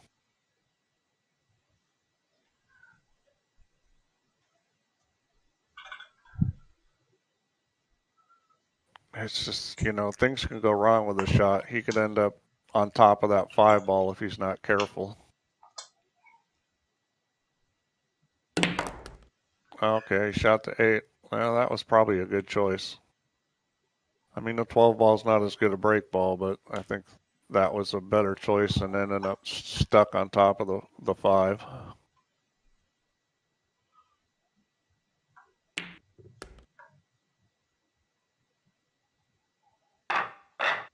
Well, I hope he's going to pay attention to where this thing is. This one's actually sitting okay. You don't have to draw this one a lot because it's going to hit the high side of the 11 ball. I don't know if any of these guys actually bother to look at those or not. I think Albin does, just based on what I've seen. Well, where are we? We're an hour and 10 minutes into the match. And Stubb is almost halfway home. So that's a shot that not enough guys play. That shot off the end rail and back in the rack, and that was a good time to do it because he had all these balls low where he was gonna for sure come up with a shot. This isn't rocket science. Well, Bedhead's going to be in dire straits in about 10 minutes' time because Stubb's heading to 3 figures here, and that's a big distance to make up. And he's got the ultimate pressure on him to survive in the tournament now, Bedhead. Well, he's going to mess up the All-Sweden final if he keeps going like this. But if you're Albin Ario watching this, I don't think there's an awful lot to be scaring you. No, in the not final. At all.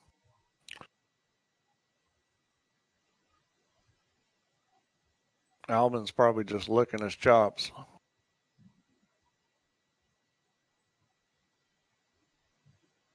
Now, how's that 11 ball sitting? It's in the pack. Nine ball would do. They go, I would be thinking shooting 11 now, rolling forward, and then shooting a 6. Just getting balls out of there. So, from here, I'd probably go up and then shoot the 13. Nobody does things the way I do. Not that, my way is always right every time, but I mean, it's trying to get to the balls that are potentially problems. Like the 13's on the rail, that's a ball you want to get rid of. The 6 balls, blocking balls, that's a ball you want to get rid of.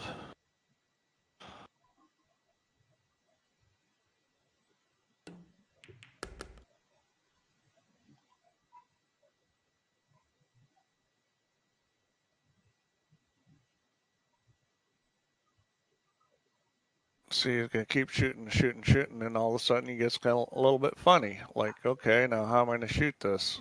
So he's going to take the 13 then get rid of the 11. Well, now he's got to hit a draw shot. He hit it good. He should be going 11 and then the 6.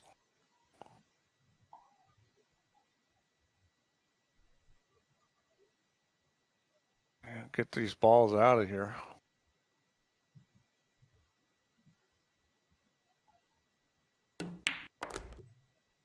I'm not sure what he's trying to do here. Basically moving the cue ball and making things tough on himself. All he had to do was roll forward and off the end rail and then shoot the 6. Well, see, the problem now is he's probably leaving the 8 to get to the 9, but if he takes a 6, he has to be careful if he's going to come off the short rail and back up towards the 9 to get on that 10. That's maybe what's worrying him here. I think he's worried he might end up hooking himself. Yeah, well, that's why he wanted to leave the ball down below the 10 ball and shoot the 6. I mean, yeah, that's probably the reason why he's taking the 8 now and doing it that way. So now he's got to play a good shot to get good in the 9. Good in the 10, sorry.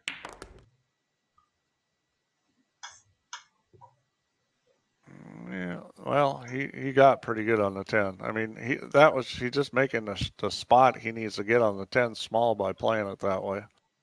I probably would have shot it in the other corner just because the position to the 9 would be more guaranteed. Well, that's no good. Well, he's going to have to wham it, hit the top of the 1 ball, or try to pull it off the top of the 1 ball a little. Yeah, he's going to have to smoke this one. Yeah, he's pinching as much as he can on this. Well, he's putting left English on it, which I don't know why you would want to do that on this shot. Yeah. That wasn't going to help him. I mean, right English would have helped him more than left. The only thing left English will do for that situation, if you're trying to stretch the cue ball out with it spinning that way, it'll slide over more. But you could have got more speed hitting that with right English, and that would have helped you maintain speed on the cue ball more. Well, Stubb, his run is 90. That might be the highest run of the match, to be honest with you, because I've not even been paying any attention to that because we haven't had anything. Yeah, neither one of these guys has run very many balls. But he's 97. He's 60, 58 in front. Is that right? Danger Will Robinson. Danger Will Robinson. Boy, that was a risky move going off that 1 ball. He hit it really well. That was risky. No. Yeah, he left the 14. I mean, well, this is Stubbs going to shoot it. This is kind of an all or nothing. But I'll tell you what, you don't want to leave this shot because against a really good player, they could make this and run who knows how many balls. Well, now that'll be a missed call because he's missed the 14 and something else has gone in. Well, now here's the question being asked of Bedhead. You've now got an open table, well, enough balls to get you started. Are you going to be getting yourself set and focused to do some business here and do some damage and eat into that deficit, because you've got to do it now. Stubbs 53 away from the finishing line, and this is where Bedhead has to step up. Yeah, I think Bedhead needs to think about right now is how am I going to get this rack opened up? Which balls could I use to do that? And, you know, he's got some bailout balls up there, which he's going to use one now. But you really got to think about how am I going to get to a ball where I can open up this rack. He could shoot the 14 right here, and I think that's not a bad shot. You know, he's got an open pocket on the 14. He's got to move. You know, it's to get to the obvious way of picking it up.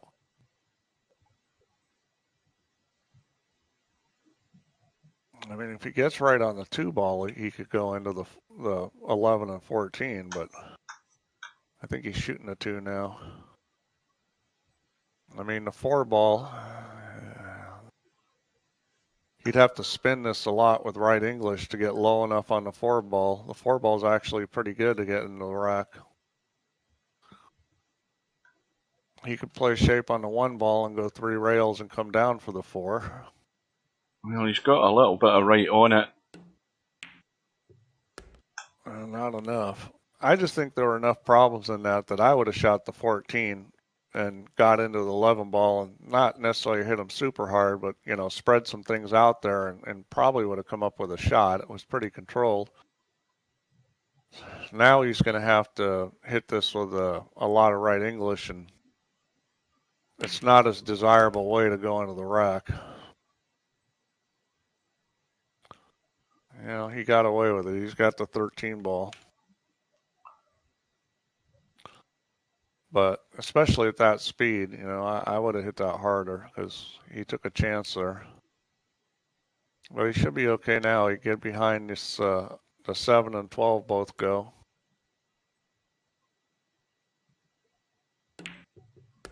Oh, boy, I'm not sure what he was doing there. He didn't play to get behind him. He came out of it okay. Right now. No. I was going to say no apparent problems. Let's have a look and get my donut to work again. Hang on. No, Hairpig. This has been a terrible match. Neither one of them will put up any numbers.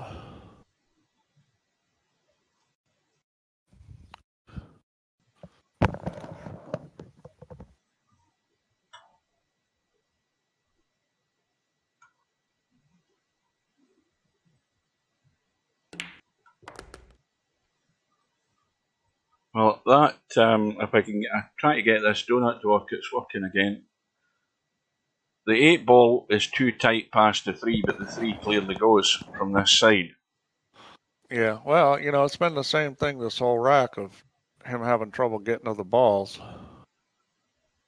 I mean, the 11 ball goes, so, you know, I mean, he's just funny on these balls. Yeah, it's not looking pretty at the moment, and the odds aren't great. Bear in mind where he's got himself now. Well, yeah, at this point, you almost got to think about shooting that 6 ball. I mean, because... Well, you know, I think you're right enough, Steve, because his chances of getting, you know, good are diminishing.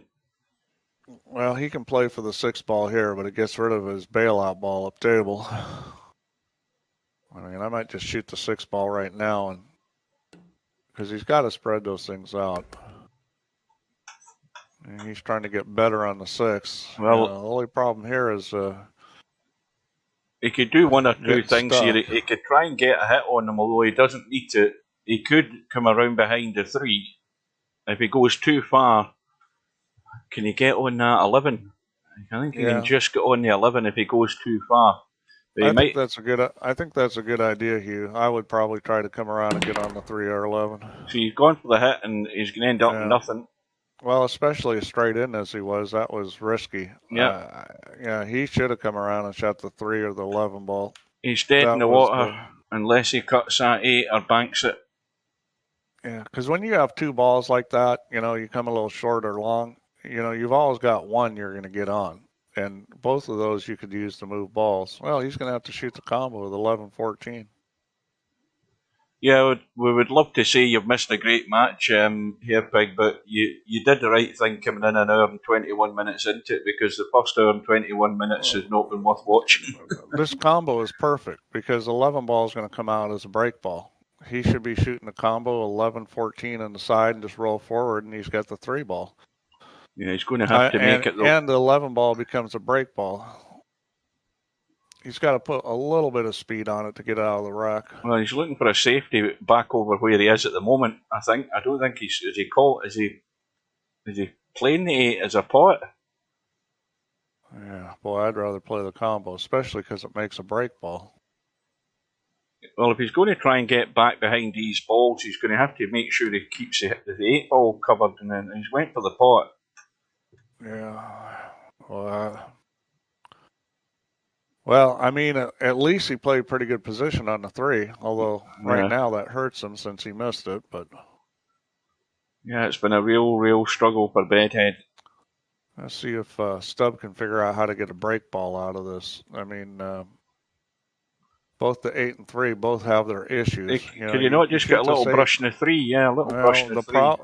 Yeah, but the problem is this: is he brushed the 3 and got the 11 out, but he doesn't have a shot on the 3 or the 14. Yeah, that's the problem with that shot, was that coming up with another shot was going to be tricky.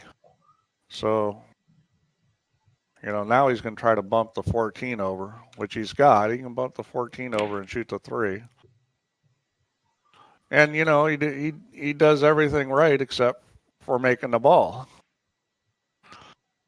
I mean, that wasn't a hard shot. He missed it by a mile.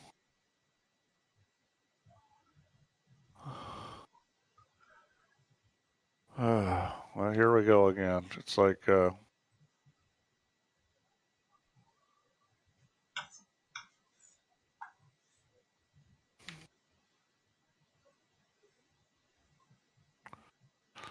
It's got to be muted. No more rushing like that. I should have run along.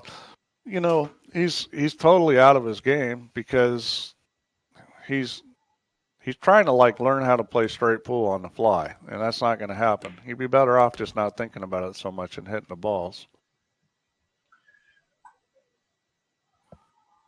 I'm not sure why Bedhead's struggling so much, but I can see why Stubb is.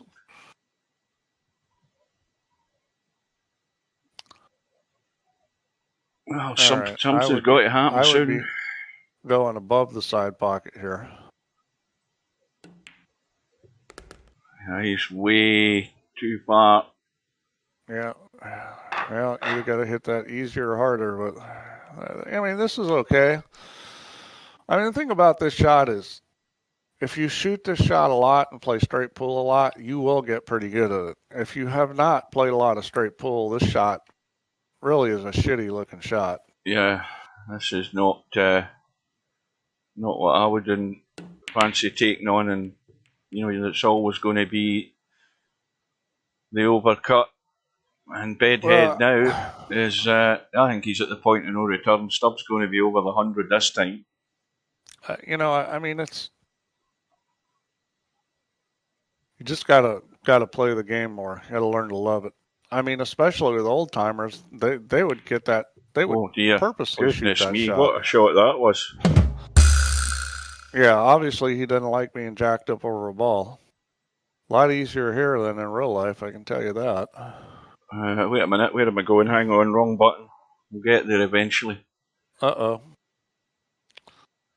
Well, Bedhead, it's wake up time.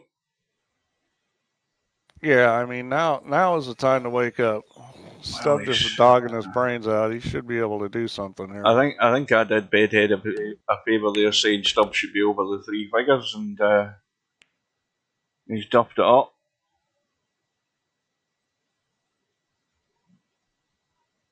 But I don't think, has Bedhead actually got a rack and got into a second rack yet? I don't remember it happening. I think that's part of the problem. He just cannot get himself going. Yeah, when your high run is 10 or something like that, it's hard to win. Even with Stubb not playing that wonderful.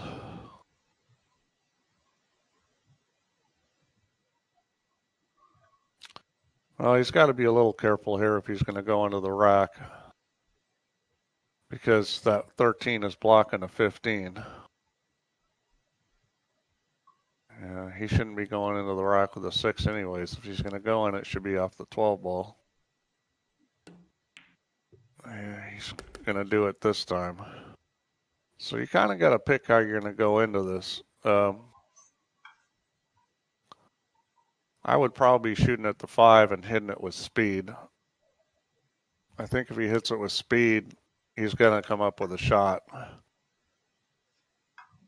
But this is where it's real important to get your line. If he hits the 1, that's not going to be wonderful, but he'll probably still get a shot. It's just not going to spread the ball as well. Yeah, see, he's taking a chance in at that speed. He's got a shot on the 4, but that's the only ball he's got a shot on. Yeah, and he's got all these other problem balls. I mean, I think that's where Albin has really improved, is that he's starting to recognize when he needs to hit it harder and when he needs to hit it softer. And it makes a huge difference in how the rack comes apart and whether or not you get stuck. Well, I mean, he can get himself squarish on this 5 right now. Yeah, I mean, he's fine too now. Far again. He should be. He should be fine. I mean, he's got plenty of options here. He shoot the 10 and then shoot the. Well, you don't want to have to shoot the 9 ball, but. And he's actually 5 here. He's probably going to try and take the 15 here as well. Just get it out of the way. And that opens up the pocket now, so now he can get down to business. Yeah. If he gets rid of it, I don't think he fancies it though. He's fine. He's got a lot of choices here. The only bad thing about shooting a 3 and running into the 8-1 is it's going to hit the 9.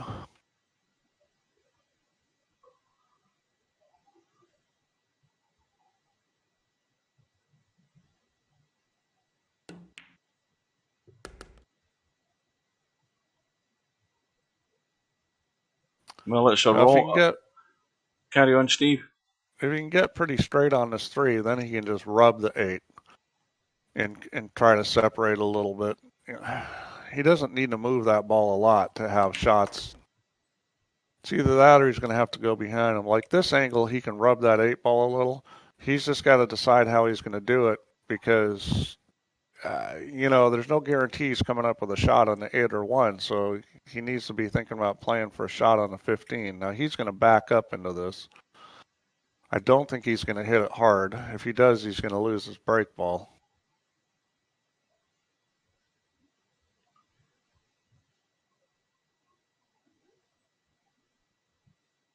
He's going to do a little nudge here, I think. Well, he's unsure. He's unsure where the cue ball's going.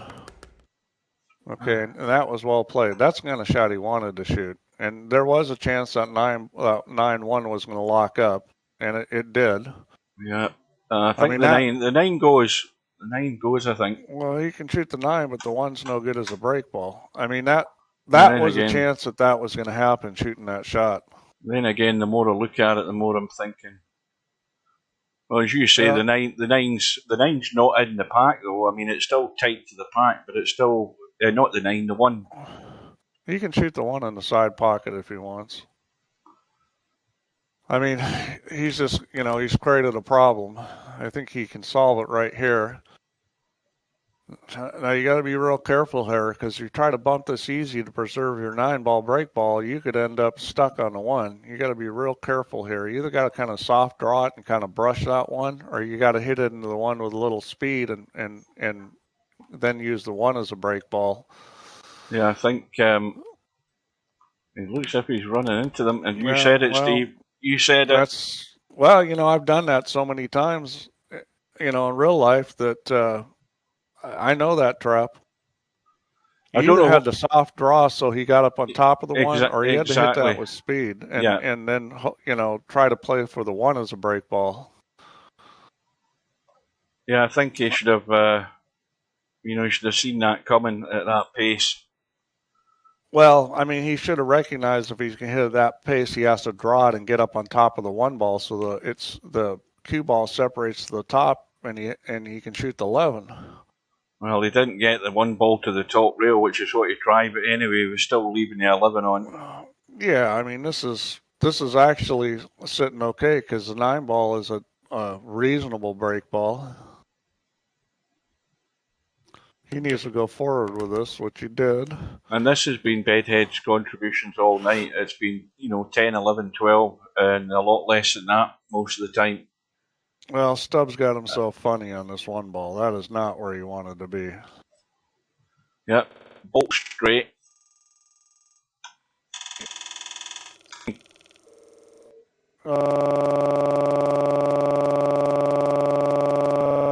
English kind of. This is fine. You just got to make sure to stick it on 14 at low speed. You got to put a little speed on this. Ideally, you want to get up on top, just like that, where you got up on top of the 14 and the 2. The rack didn't separate great, but, from where he was breaking from, I mean, this is kind of what's to be expected. But he's got lots of options. The 2 ball sitting in a good place to open up the rack. The 4 ball, well, he's too straight on that. Well, Stubbs maybe got a lot of options. Bedhead's got none. He's got one option, and that's to score if he gets back to the table. Simple as that, or he's dead and gone. Stubbs got himself in a little bit of a funny spot here. He could shoot the 2 right now on the side. That's not a great shot because, but I think if he does, he'll probably come up with a shot on the 8 ball. And I wouldn't hit that with tons of pace, but, you got to put a little pace on it. He's going to shoot the 4. Oh, he's trying to. He's doing stupid things. I mean, why do that when you've got a nice angle on the 2 in the side and you could have moved the balls predictably? Instead it's hit and hope, and it's just the wrong approach to straight pool. He came out okay here. He's got a shot, and, maybe he'll get away with it, but that was risky. 2 then 5. That's all it's going to be at the moment. I would say 2 then 5. The 8 ball. I mean, the 6 ball goes in the other corner. He's got some options here. The thing is he can't really get into the balls with this 8 ball, so he's gonna get himself in a situation where it's going to be hard to move balls. I think he's already in that situation because if he takes the 8, he's going to run around the corner now, but he's only going to run around for the 5, and I don't think he can get the 6. He can shoot the 315 right now. That's not a bad shot. I mean, he can shoot that right now if he wants. What, as a combo? Yeah. That is way offline as a combo, that, Steve. Oh, it is. It is quite a ways offline, but yeah, he's got a little gap to work with. The balls are close. It's a big cut, but I mean, where that thing's sitting, the angle it's going into the pocket. He's got a big pocket. I mean, I don't think that's a terribly difficult combo. Well, he's hit the 6. I don't think he tried that. I think he was trying just to get out for the 5, but he'll take it. Okay, now he's at an angle where the combo is really easy because he can hit this pretty much like dead straight into the 3 now. But he's not even going to look at it. I mean, he's rolled up where this combo is the simplest thing in the world, and he's not going to even look at it. And the problem is with this rack is he doesn't have a lot of options. I think the 10-13 combo is a pretty good option because, that's going to break the rack up, and that's not a hard shot. But if he just stops on this 5 ball, the 10-13 is not so wonderful because it's a back cut combo, which those are a lot harder. He's going to try to bump the 3 ball here, probably. Oh, no, he's going to do something really dumb. Well, when I said bump the 3 ball, I meant gently, not like that. He's got one option now. There's the combo. Cue ball's running into the bunch of balls. Well, from here, that combo's not really feasible. That combo's near impossible from here. you'd have to back cut that 3 so hard because the ball's going to throw. I mean, if he tries to shoot that combo, the 15's going right in the long rail. I mean, is it makeable? Maybe, but it's, that's just ridiculously tough from this angle. I don't think he could get enough of that 14 to try and play the 3-ball combo. And the 10-13 combo is no bargain either. I mean, wow, it's just, he rolled up perfect when he could have shot that 315 from a nice angle and just didn't even look at it. Yeah, that 12 looks as if it's going right to the jaw, so that's nowhere near on, even if he could see enough of the 14. No, he can't shoot the 12. He's playing it. I'll tell you what, if he makes this, that's going to be a great shot because that 11 ball has got to be cut. That 11 ball has got to be cut so that it's coming like straight across directly into the rail to make this 12. It's got to go like 90 degrees into that long rail, that line, to have a chance to make that 12. You got to really overcut this. Yeah, he's looking at hitting that 14 ball more or less straight on just to cut that 11 onto the 12. I mean, I think he's got to back cut the 14 little. I think straight on it doesn't go. Well, that was a great shot. He hit it wonderfully. I mean, that was not an easy shot. Yeah. That was really strong there. Had to walk that one out.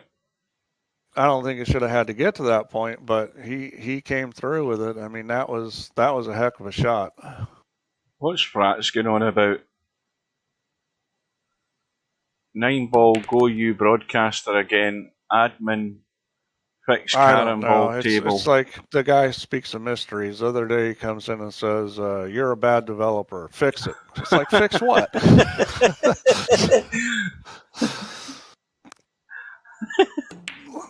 It's like, you're not talking to God here, where he knows what you're thinking.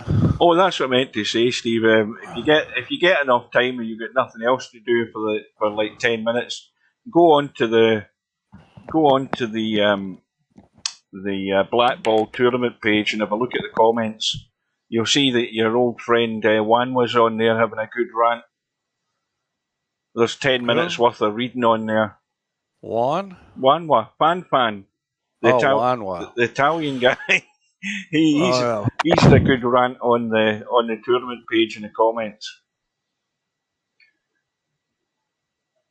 Well, stop now on Nelson. 111. I will say this about Wanwa, is every once in a while he makes sense. I've yet to notice that. Well, I said every once in a while. not the rule, the exception.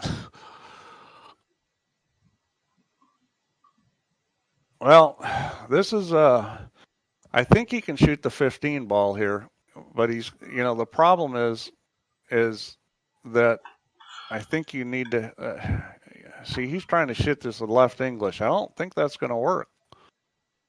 I'm not sure he can make this with left English. That's the problem. I think there's enough of it. There's enough of it there.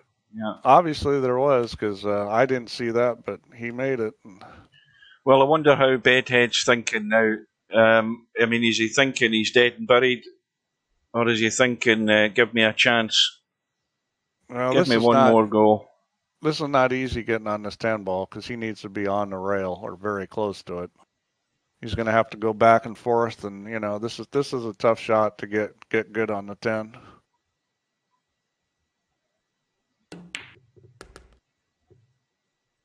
He's going to end up too straight. Yeah, well, I mean that was a tough shot. So at this point, you got to decide whether you're going to try to go forward and maybe into the rack at the 11-13, or you're going to stun across and probably stick it. Well, he got a little separation, and he didn't stick it in the rack, so that was good. But now, I don't know if he came up with a shot. Does that 8 ball go off the 1, Steve? It probably does, but those kind of shots where you're taking a little piece of a ball are real tricky. See, the thing is, if you're playing a game like One Pocket, you can shoot this and make sure you don't sell out a shot. But in straight pool, if you shoot this and miss it, it's, Yeah, I think that is a reasonable shot, but I'd be scared to shoot it because those shots are real touchy. Yeah, so Stubb, I think he's just going to bank the 7. Yeah. If I'm playing one pocket, I'm shooting that every time, but straight pool, that's a whole nother story.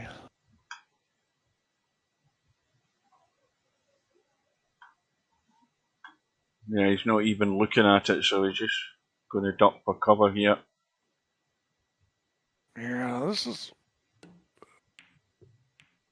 boy. Wow. I don't know about that, because if I was... I'd be trying to figure out how to get up table if I was bedhead. Well, he can shoot the 4 ball on the side if he wants. Yeah, he's got the bait has been laid out for bedhead. It's a question of whether he's interested in taking it on. He's got the 4 ball on the side or the corner, and neither one of those is particularly attractive. The thing is that 12-11 goes. So if you're a one pocket player, you slam that cue ball into the long rail, bring it back into the 4. And make that 11 ball, because that baby is dead. Well, because that 12 is going to hit the 5 and then the 11. So now look where he just gave up the cue ball. Yeah, look where he stuck the cue ball. He stuck it right on. But is Stubb going to recognize that this ball's dead? I mean, I can't see missing this because the 12 is going to hit the 5. I think this thing's dead. It looks as if it's going into the right side of the pocket, but I can't convince myself that it doesn't go. Oh, I think this thing goes. Oh, I don't think there's any doubt it goes. I just can't believe nobody's looking at it. Well, the thing is, it's still there, but Bedhead can't get to it now, but he certainly can get to 11.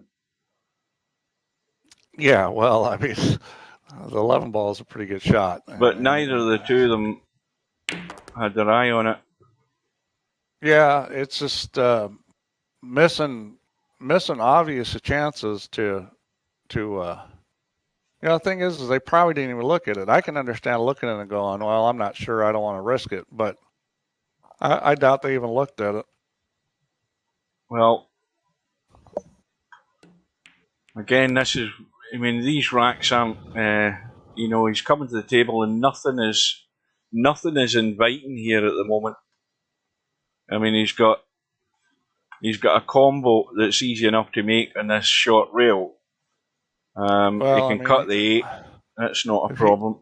If he gets right on the 1 ball, he can separate those balls, and he's always got the combo he can shoot. But he has to be in the right spot on the 1 to do it because it's kind of low.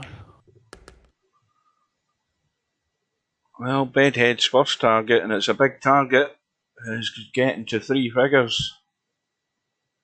He may take the 1 ball in the corner pocket here. That's what he's going to do. But he's a little low on this. The problem with the angle he's got is he puts any speed on it. He's missing the 6. The rack. Yep, he's going to struggle here to do any damage. Well, you can try to hit this gently and get the top of the 6 and brush it and maybe separate some balls. I mean, it's... Yeah, and bail out in the 2 if needs be. That'd be the best option, but I think you say if he puts any speed on it, he's going to skim. Lucky if he gets any damage here. He's got to hit max top and hit it easy, and he still missed it. Yeah, it was. Oh boy, I mean, nothing's going right for Bedhead. I mean, he was obviously aware of where he needed to get on the 1 ball, and he didn't get where he wanted to. Well, he's going to have to try and get down here for this combo. He needs to miss the bunch of balls. Well, he's brought the 5 into play, which has just ruined the combo, I think. Yeah, he can shoot the 5 straight in if he wants. It just goes, well, he's going to play the combo. Well, this is ambitious because the 5 goes in off the jaw. Yeah, the 5's, this is a hard shot. I'd be shooting, I would have been shooting the 5. Maybe he had some other plan of coming up with a ball he can separate the rack with. Well, that 15 ball has just come into the... No, he can shoot the 5 here. The 5 goes. Just got into that sort of slightly no man's... I mean, your mind tells you that this is a bit tight. Well, the shot here is to hit the 5 ball with draw and just check it on the 15 and then shoot the 12 ball and separate them. Because where that 15's sitting, you can stop that cue ball right there. Shoot the 5, stop the cue ball, shoot the 12. And he's not doing that. See, I don't get this. Why wouldn't you shoot the 5 here? Because it's easy to stop the 15 and then shoot the 12. But more to the point, why is he calling the 15? I got no idea. I mean, this is like craziness.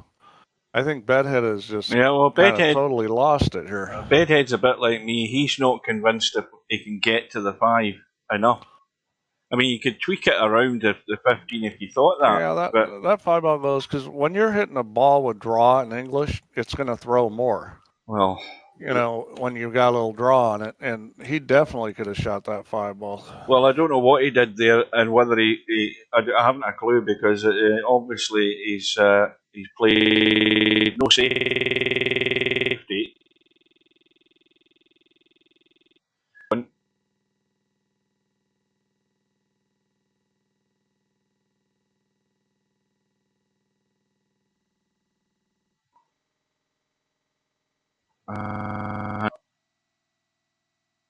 Is not. That game doesn't matter what he can go to. If he's going to go on and win this tournament, he's going to have to win ugly. He hasn't. He's not shown any signs of digging out a big run to the finishing line, but he's got a chance now. But boom, commentator's curse. Yeah, as soon as you start saying anything good about it. Surely you can't be serious. I am serious. And don't call me Shirley. You're way off. I say you're way off this time. Yeah, I don't know what it is, Cobra. Maybe it'll be better in another day, I hope. Something weird going on with Discord tonight. Well, Bedhead comes to the table. Stubb last visit. Two balls. And Bedhead with a mountain to climb. Yeah, which one's he going to leave? I like the 14 better, but the 3 works too. If he's gonna leave the 14, I would be shooting the 6 here with a little bit of right English to hold it, and then shoot the 3, and then shoot the 5. I wouldn't be shooting the 3 first. Well, he's going to go 6-5 onto the 14. That's obvious. Yeah, he's going now. So that was kind of the hard way, but yeah, it will work. He's leaving the right ball for the last ball, which was a 5. Yeah, he's got himself a funny little angle here, though. He wanted to be more straight in than this. Yeah, he's shaking his cue. This is not a good angle. So now you either got to hold it or spin it. One or the other. You gotta hit these with a lot of right English or a lot of left English. That's his choices. He cannot roll this ball unless he wants to come out with a real funny angle. Forward. Well, he's going left. Left is fine. He's got to spin it around the corner. I mean, I think left is a safer shot than right. Right, you really got to commit to it. Now he's going the other way. I think he's going right to check it. Well, this shot you got to commit. Oh dear! He didn't commit. I mean, he hasn't. He's just changed his mind at the last second there from left English to go around and out, and now he's went back right, and then it's all gone wrong. Well, see the way he shot it, where he kind of rolled it. Yeah, he didn't execute the shot. Yeah, with left there, you could have rolled it with a lot of spin like that. With right, you had to kind of force the cue ball through, and you had to hit it with more speed. And he hit it like he was hitting it with left with right. Yeah, you've got to deliver the stroke for that right English to kick the rail and check the cue ball back into line. And it was a sort of chicken out shot there. He didn't execute it. Simple as that.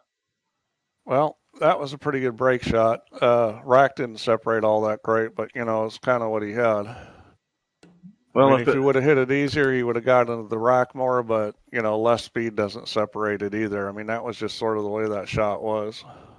But that last shot Bedhead played there, that's just the sign of what he's thinking about, and I would, what's going wrong and all of that stuff.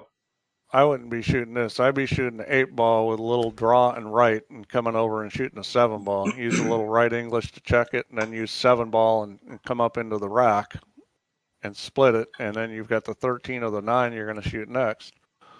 Instead, he's going to do something different, which may end up working out, but, you know, he was perfect there to shoot the 8 and get on the 7.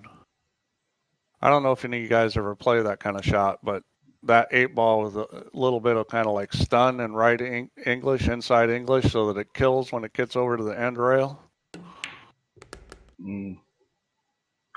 Well, it's a big bedhead cut in the 7. Going for the hit. Yeah, I mean, this isn't a terrible shot. I mean, you should go right into the 11. I might hit this with a teeny bit of inside, but it doesn't need much.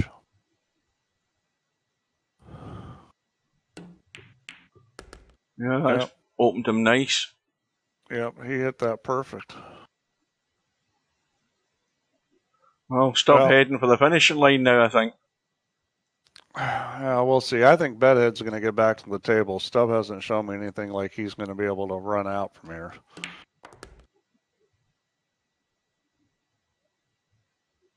Well, it's what,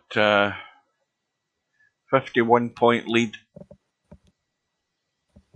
Well, that's just one good run by Bedhead, and he's back in it. If he could just wake up.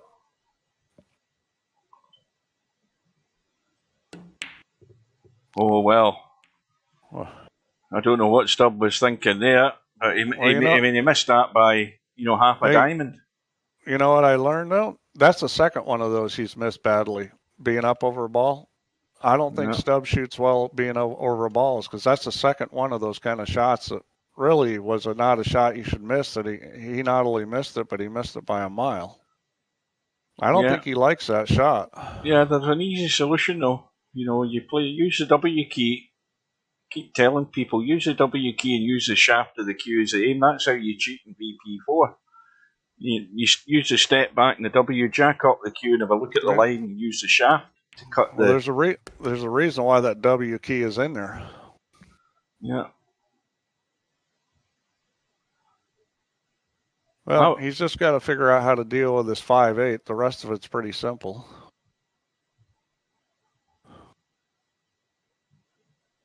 Well, that's what Bedhead hasn't been doing tonight at all. Simple. Well, he's kind of in a funny little spot. I think he's going to shoot the 15 here. He can play shape for the 3, but he can't get over to the 5/8. The 11's going to be in the way to go that low. Yeah, and I'll hold my hand up there for Jinx and Stubb by saying he's heading to the finishing line, because next shot he boomed a 6-ball. Yeah, well, I mean, Stubb did not put the ball in a very good spot. I mean, he really shouldn't have been jacked up over the 6-ball. I never noticed that Bedhead had called the bank. All kinds of craziness going on here. I never noticed he'd called that as a bank. I just thought he'd playing it into the corner. I thought he could see enough of it. Obviously, he almost locked himself on the 6 there, or on the 11. I mean, that was close. Well, it's going to be the 3-ball or the 11. He's still got a choice at the moment, depending on how he ends up. He's probably going to play for the 11, and I like the 11 better, anyways. I like the balls up higher, but they both work. He's going to leave them both and decide later, which at this point could be a mistake. When you get down to the last few balls, you need to know the pattern you're going to run. I probably would have left that 6-ball for last, because it's easy to get on the break ball. He doesn't have any stop shot type options, so he's going to end up shooting a 6-ball here, and then we'll see how he actually ends up getting on the break ball. I mean, shooting this ball, it's actually probably good to have 2 options. Well, he's made his choice. It's going to be 3. Yeah. Because I thought he was trying to get right out into the table there. He's got to roll forward. He's trying to play for the 12 in the side, and he's got a funny angle on the 11. He cannot just stop this, so he's going to need to hit this with a little bit of left and go forward.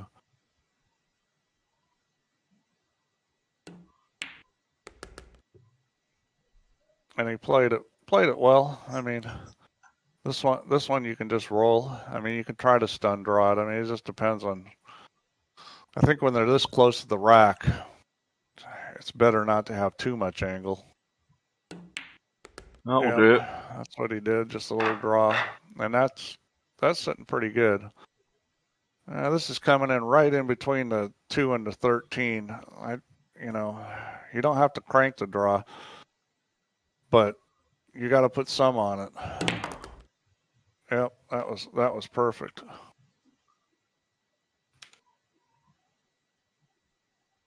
Well, let's see what he can do here. There's a little bit of danger, Will Robinson, and going into the rack off of this 11. It's not guaranteed you're coming up with a shot unless you hit it with a lot of speed. Yeah, he needs to get through that gap, though. But if he does it, he needs to hit this with speed. He doesn't want to fool around. He's not going to do it yet. Oh.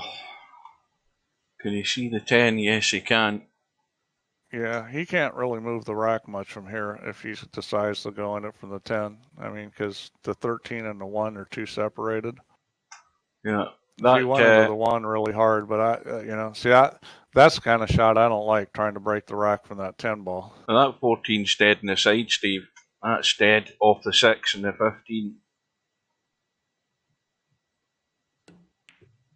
Absolutely stone dead into the side pocket. Yeah, it's a little high, but it'll go in. The problem with shooting it from the 6 ball side is that it's going to push it a little bit right, and it's already into the jaw. There's a little gap as well. Probably won't be there long like that. Yeah. See, that's the problem. He would have been better off cranking the rack when he had a good chance on the 11 ball than going into it at that speed off of that. Because... Well, see the shot you're talking about off that 11 ball, that was the first shot he played, wasn't it? To cut the 11. Yeah. Right. Well, I think the only thing that worried him about that was the gap that he had to get into to get to the pack. Because he had to avoid that 5 and 8 ball there. He had to get into a small window. But he didn't really have to do anything with it. 2 ball. There. Oh, well, he's dead now anyway. I mean, it might as well have gone in. That's the thing, is you got to know where the ball's going. When you hit it, you're going to hit it with some speed into the rack. You got to know the line it's going to take. If you're not sure, then that makes it tough to play pool when you're not sure what line the ball is going to roll on. Well, this is obviously no good. Well, where do you go from here? I think you have to go down the long rail. I think he's looking at cutting the 12 into the side, Steve. I think he's lining it up. Yeah, that's what he's looking at. Does that line up and go? This is a big ask. He's looking for catching the edge of that 12. Well, it looks too thin. It looks too thin looking at it. We'll see what it does. Well, the line he's aiming at the moment is not getting near the 12. The way I'm looking at it, I don't think he's hitting the 12. No, he was never. If he hit it hard there, it might have gone. It might have caught the outside of the jaw. Yeah. But obviously with a shot that thin, you're going to have to hit pretty firmly. I think Bedhead thinks he's played his last shot there.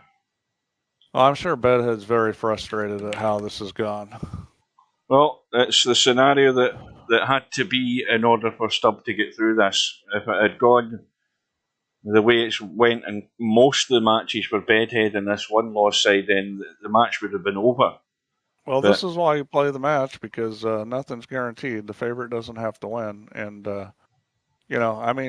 Bedhead could still win this match. The way Stubb's been going, I don't think he's run more than a few balls his last 3 turns at the table. So, it's not like Stubb's ripping it up here. Bedhead could still win this. Well, that's over 2 hours on the clock. See, because Stubb's going to do stuff like that, which is just a dumb shot. And, he's lucky he came up with something. And the 2 ball is fine.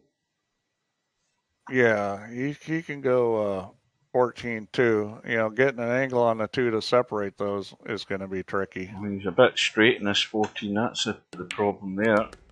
Yeah, he's going to come back to the 9. I think that's a good choice because from the 9 you can get high on this 2 and then separate them. That was actually a very good choice. Of course, then he doesn't go forward. All he had to do is go forward off the end rail and get high on the 2. I guess he was playing for the 7.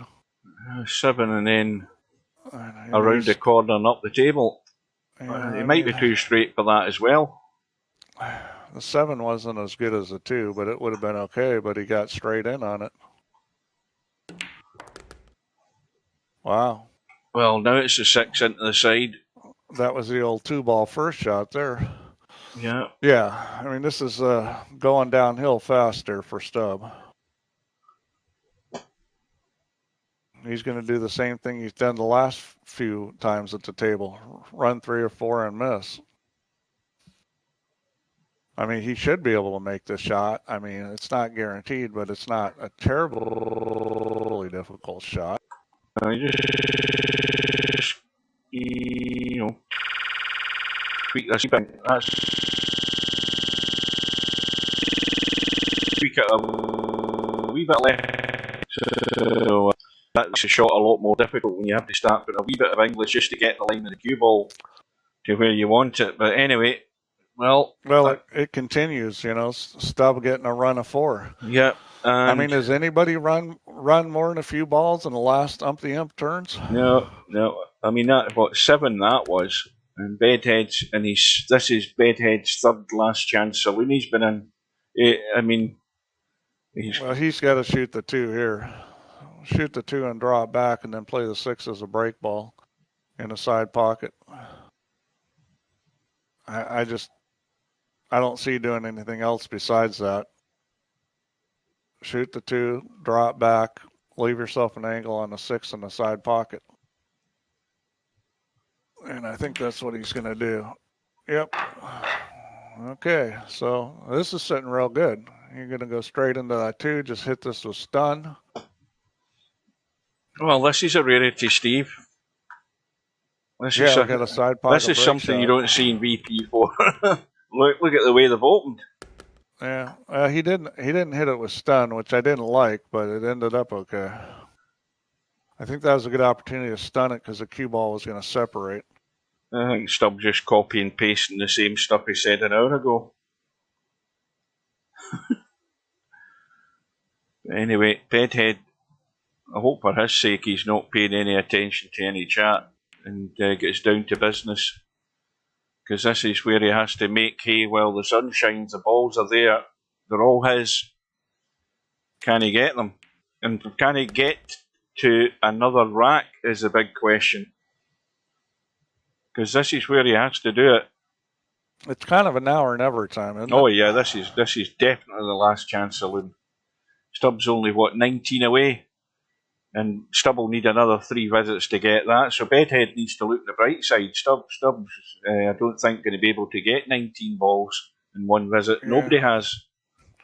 I would be shooting this 11 ball with right English and coming back up for the 3. I mean, you've got enough room that, you know, top and right, you've got enough room that even if you hit the end rail, that 11 ball is going to go.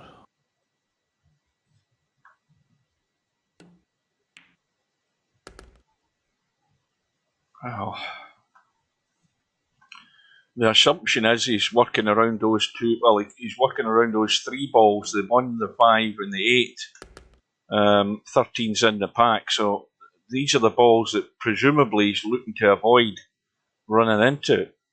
Yeah, there's nothing difficult here. I mean, he should be able to deal with this rack. I mean, at this point, his mind may be so blown. Yeah, the only thing he has to deal with is this 10 and this is it the 10 and the 2 or the 12 and the 2. The 12 and the 2, he has to deal with them because they aren't ideal. He needs to worry about finding a way to get on one of them. So he needs to get up this side of the table, get that 12 into the side.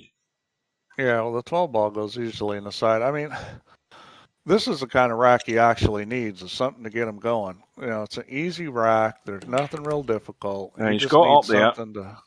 He's got something up to there. get himself rolling where he starts feeling better about his game, because right now I'm sure he's feeling pretty crappy. See, this could be a rack where he's got himself into shape, and he's got himself where he's in a position now, getting rid of that 12 and dealing with the only other real issue, has got him in a situation now where he should have the plan in his head of where he's going right now, what he's doing. There shouldn't be any more debate about it. He should just be picking these off, leaving what he wants as the break shot, and getting it done. I think if he gets through this rack, he's got a real good chance of winning this game. This is definitely vital that he can get this done. So he's going to get rid of the 3. And more than likely... Well, this is just natural shape to get on the 8 or 13. Well, I say more than likely. Is he going to leave that 2 to go on the 5 in this case then? He needs to shoot the 13 here. He's looking at the 8, but I would not be shooting the 8 here. He might be just... 13, you just roll it and then shoot the 8. Well, he's dead straight in the 8, so he could go forward and take the 13 into the side. Yeah, no, you just shoot the 13 here and it's instant shape on the 8. I mean, this is the right shot. Right. Well, this is it. Nitty-gritty time. Yeah, this 2 ball's not a great ball to get on. I would be stopping this and just shooting the 2 straight up in the corner. You don't want to try to get in the side pocket here. Just shoot a stop shot and get straight on the 2. Yeah, he's perfect for that. I mean, he just kills it.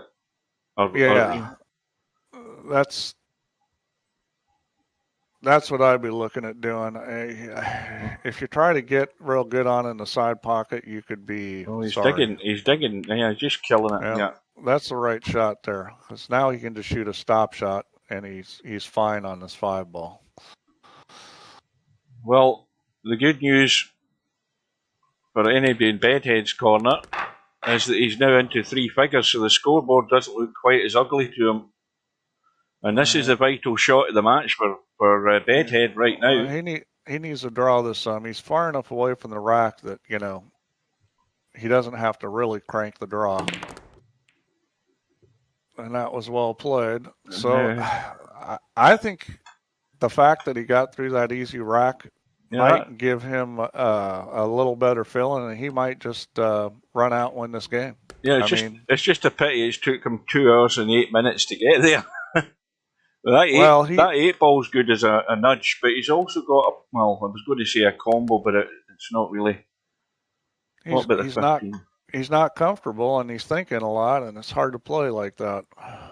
15-7 looks as if it's going in the extreme left side of the pocket, maybe hitting the corner. But anyway, you can worry about that at a later date. He has to get as much done in this as he can. Yeah, he's got. Yeah, I mean, this rack is sitting great. There's. Well, he's got the motivation now that he's got through that rack, got into the next one. Just a question of holding it together. Yeah, I'd probably shoot the 8 ball here and draw it, but 3 ball's okay. He just doesn't want to leave that too long. He maybe wanted to get a little straighter on that ball, but the problem is he can't roll forward on the 1 and get there. I mean, he could shoot the 15-7 maybe. That's sitting pretty good. I mean, he'll have to cut the ball. He's on the 8 now. Oh, okay. He must have hit that with a little English to get it forward. That's perfect. And just draw this a little. Well, there he goes. Right, now let's have a look at those other 2 balls. Right, those balls aren't a problem. 15 and 2 are fine. If he wants to soft draw this, he can bump the 2 out a little, then shoot the 6. The only worry I've got is where's his break ball? Well, the 2 of the 6. Yeah, it's going to be the 2. That's 2 what I was now. talking about. A little soft draw, then shoot the 6. That'll do it. Shoot the 10. Yeah, I mean, everything's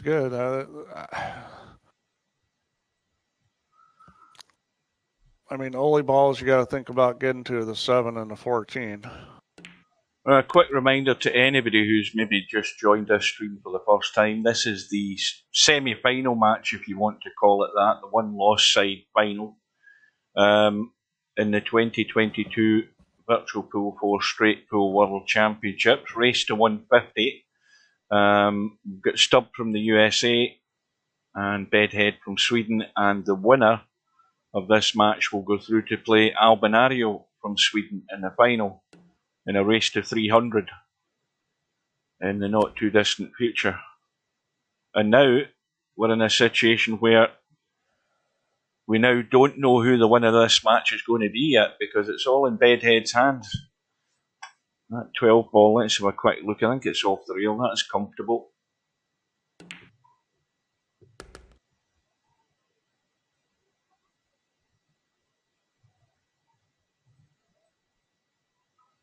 Run is 27, and dare I say it, and I can guarantee I'm correct, Bedhead's highest run of the night.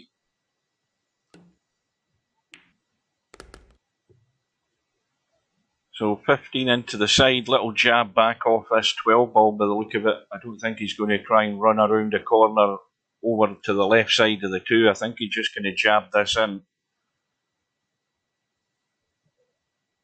One of these little sort of picky shots where you just pick it in. And it looks as if he's running. I don't think. Let's have a look. What's the angle like now? Maybe the angle's maybe a wee bit greater than he would like, maybe for that type of shot, I was thinking.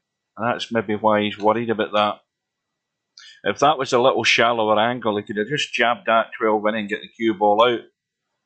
And now he's looking at drawing off this 15, and again, he was in two minds, and the worry was the angle he had in the 12, which is why he went for the 15. Well, what just happened there? I just got back. This is a 2-bathroom break match. Well, the 15 was there, Steve, where the donut is, and the cue ball was here, and I thought at first glance Bedhead could just jab the 12 in and come back for the 15 into the side and roll through for the 2, but having got round to this side with the ball sitting there in the cue ball here, he was a bit more angled to actually play the little jabby kill shot, and he was worried the cue ball was just leaking up the table. So he decided, in his infinite wisdom, to take the 15 into the side and, of course, cut it into the jaw. And that might be it. Stubb was right about one thing. He should have won this a long time ago. Oh, and he's lucky he didn't scratch there. He should never let the cue ball go forward. He can't cut the 6, Steve, and he's nothing. Well, he did this to himself. He'll be sitting there going, this is a bad roll, but he did it to himself by letting the cue ball go forward there. Now, what's he doing here? He's playing the combo. That's the only shot he's got. Well, wait a minute here. Now, this combo, you're going to have to really cut that 7 ball. Well, I was going to say... He called the 10 ball. He's playing this combo. Yeah, it looks easier to actually call the 7 and kick them in. Now, he should one of these before. He's played it well. Good. Yeah, he plays well. that zigzag combo well. He understands the cut angle on it, you know, and that was no gimme. But, you know, it kind of shows you what I've been saying all along. If you understand how to play those kind of shots and you're used to playing them, they're not that hard. Yeah, you're right enough here, Pig, exactly. He still should have played that 12, because that was the only concern he had, was where the cue ball was ending up. When he played it at a shallower angle, he would have been perfect. And again, he got himself in two minds there. You saw what he was doing. He was looking at the 12. He knew he wanted to take the 12, but he decided to try and bail out. And, you know, when you get yourself in two minds, it's a recipe for disaster, usually. I'll tell you a recipe for disaster. What Stubbs doing here, he's taking a long time thinking. And that's not a good way to play straight pool, because you can't play in a rhythm that way. Well, he's 12 away, so he's many's left the table. 1, 2, 3, 4, 5, 2. I probably would have shot the 4 ball right there. He was straight in on it. You know, he rolled up perfect on it. Well, he needs another rack, so that well, must... he's just making this hard on himself. He should have shot the 4 there and got rid of the 4 off the 7. It was straight in up table, and then he could have shot the 11 or the 1 or the 6. I mean, he's making things. He's just making things difficult, and this is his weakness. This jack up over balls. Now, I think even Stubb can handle this one. This is a pretty easy shot. You just go forward and come back for the 11 ball.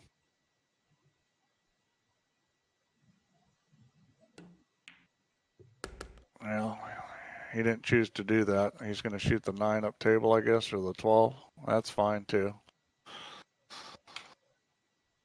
One thing's for certain, I don't think Bedhead will be watching the replay in this match. Oh God! Yeah. Why go through it again? Well, everything that I painted out before this match started has happened, as far as how Stubb was going to win this match. Because you've seen that everything Stubb's done has all been bits and pieces all the way through the match. It's all been, 10s and 12s and 13s and whatever, and they just add up eventually. So he's got winning ugly down to a T as far as this match.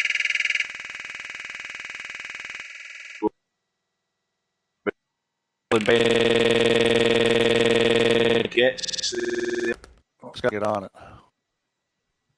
That's the thing is those side pocket ones, I keep saying this, if you've got a ball that's good to get on them, they're real viable break shots. And if you don't, then they're not very good break shots.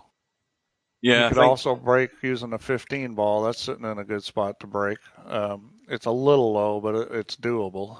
Yeah, I wonder how much... I wonder if Bedhead knows I can be bribed quite easily. I wonder how much he'll pay for me to delete this video. Yeah, I mean, the 13 ball is not a bad break ball either. I mean, those aren't traditional break balls, but, like if he was on the 13 at this angle as a break ball, that's perfect. Yeah. You go right into the top 2 balls on the rack with speed. Yeah, he's probably going for the 11 ball, believe it or not. At Derby, when you're doing the qualifier for the straight pool, and you get ball in hand with, one ball out from the rack, you can put it anywhere you want. Almost everybody there puts the ball in the middle of the table at the side pocket and shoots that angle into those 2 head balls. That's what most people will play. Well, he's got himself in sort of no man's land here of where he's going. Well, he's still got the 13 as a viable break ball, and he's going to probably end up shooting it. Yeah, he's dead straight in 11. If I was him, this is not that easy to get on the 13 from these 3 balls, but I would still be looking at that because that's the best looking ball. Yeah, I think the major problem though is with the 11 ball, he can only come back for the 4 into the side. Well, he could draw it back and shoot it another corner too. The big problem is getting on the 4 in a way that he can get the angle on the 13 is tricky. Now you can shoot this 13 from either side. I think the side it was originally at was maybe a little bit better, but you can shoot it from the other side too. So from this angle, I'd hit this with some right English, take it up off the end rail and trying to get about... right about that second diamond or a little further up. See, this is no good. Yeah, he's going forward and around the corner. Well, if he can get around the corner, he's got a chance. That'll do. And now he's going for the big heave hole. He's only 2 away, so he can't be picking anything off of here. He's got the 6 ball if he wants to try and get on it, but he's probably going to give it a slam. I think he's going to go forward off the 11 ball and then shoot the 14. That's all he needs. Top left English on the 11 ball, come around the corner, and then shoot the 14. Into the corner. Yeah, and the 6 ball goes too. You got the 6 ball and the 14. You just come around that corner. Yeah, he's went for the slam. Instead, he does something stupid. I can read Stubb like a book. Well, he's got the one for the finishing line, 6 ball. 6 ball's tight. I don't know if the 6 ball goes. The 1 does. A 50-50 chance he dogs us. No, he's fine. He's in the gap, so He doesn't like shooting over balls. he's in the gap, so he's fine. He can jack up, get the line better. Oh, he made it. Well, there's the only scenario that was ever going to happen all night for Stubb to get through this match, and that's exactly the nightmare that's happened for Bedhead. Stubbs fallen over the line, 150 points. I'll tell you something though, he ain't going to win this final playing like that. No way. God, I can't believe Albinario can't capitulate the way Bedhead has done tonight. I don't believe that is ever on the cards. So anyway, it doesn't matter. It's a W for Stubb, and Stubb has gone through. And well, you know the best news, Hugh, is Stubb is still muted. oh, is he? Oh, well. Yeah. He won't be happy though. I mean, he'll definitely not be happy at the way he's played, because there was nothing to give you inspiration that you're going to do well in the final. And talking about the final, No. Spectre Dawn is through to Friday night 9-ball final again. There's tell me something new, everybody says, and he's waiting to see who's going to join him. It's either going to be semi-pro or Chimpy. On the one-loss side, and it's 1-0 to semi-pro at the moment. I'm going to get in and watch that. I don't know about you, Steve. Yeah, I might as well watch a little 9-ball. That's, Stubb plays like that against Albin, he's got no chance. I mean, Stubb could play good against Albin and still lose. Definitely not. Now, where's Bedhead? Is Bedhead going to bury himself in a dark room somewhere, or is he going to come onto the stream? I don't know. Because I think I have to apologise to him, because I jinxed him with my scenario prediction earlier on. Let's hope he doesn't have any sharp objects around. Yeah. That was brutal. That's just. I'll tell you what, I played like that in matches, and it can be hard to handle. Bedhead, do yourself one favour. Go and look at the start of this stream where I'm talking about the scenario that could happen in order for Stubb to win this match, and I'm afraid to say that I predicted everything correctly in how Stubb would win it. That you would have to have one of those nightmare games exactly like what happened, and unfortunately for you, that's how it turned out. But we've all agreed, Stubb ain't going to win the final playing to the standard he played tonight, because there was nothing good in his game either, for the most part. Well, that was a tricky safety there. He needed to hit a lot less 1-ball. There's always next year. Well, there's always a black ball. How about that? This is looking like Semi is going to be up 3-0 here real fast. Oh yeah, this is what's Chimpy getting, the 8-ball? Well, and look at where the 9 is. So the 9's going in right now. So this is rack over.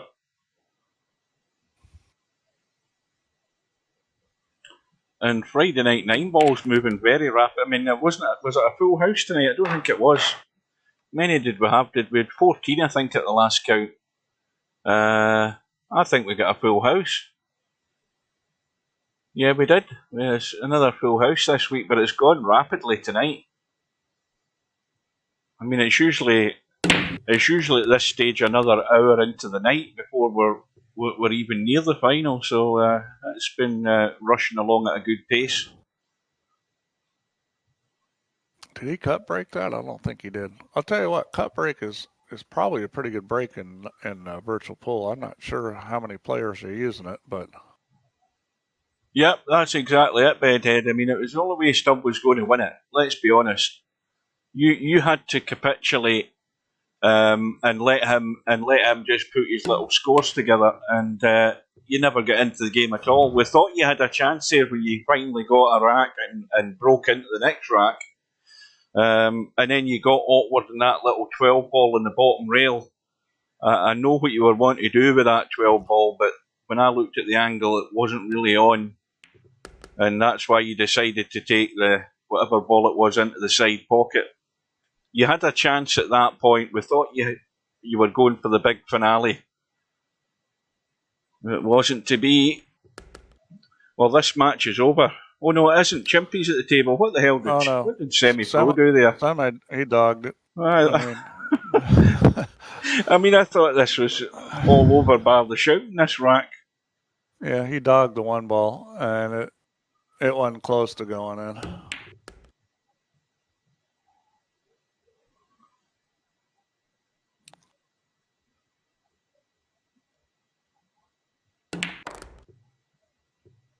Well, yeah, with winter break. So I'm watching the World Pool Championships.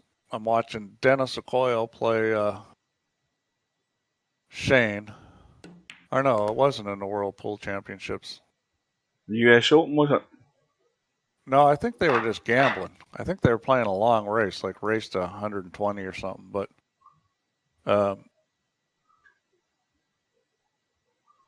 they were playing 9-ball, which was weird. They were playing 9-ball with the magic rack and racking the 9-ball on the head spot. And, so they cut break. It's kind of like how they play all the European stuff. And Dennis ran 11 racks. What, from the break? Well, actually, he ran 10 racks from the break. I think he ran 10 racks from the break, yeah. And that was rack money. 9-ball in the head spot, yeah. Yep, playing a cut break. And it was pretty impressive. I mean, what was he getting? The one into the side all the time? No, actually. Oh, the corner ball. That's what they were. Well, he's getting a corner ball all the time. And sometimes he's getting the one on the side. I mean, that's a typical thing on that. You're playing a cut break, playing the one on the side. But I don't know what the hell they were doing because, I'll tell you what, I think they were gambling, but I don't know why they came up with that game because nobody plays 9-ball anymore in the U.S. It's usually 10-ball, isn't it? Or yeah, 8-ball. It's almost always 10-ball, and the Filipinos rarely play it. It's almost 10-ball. I mean,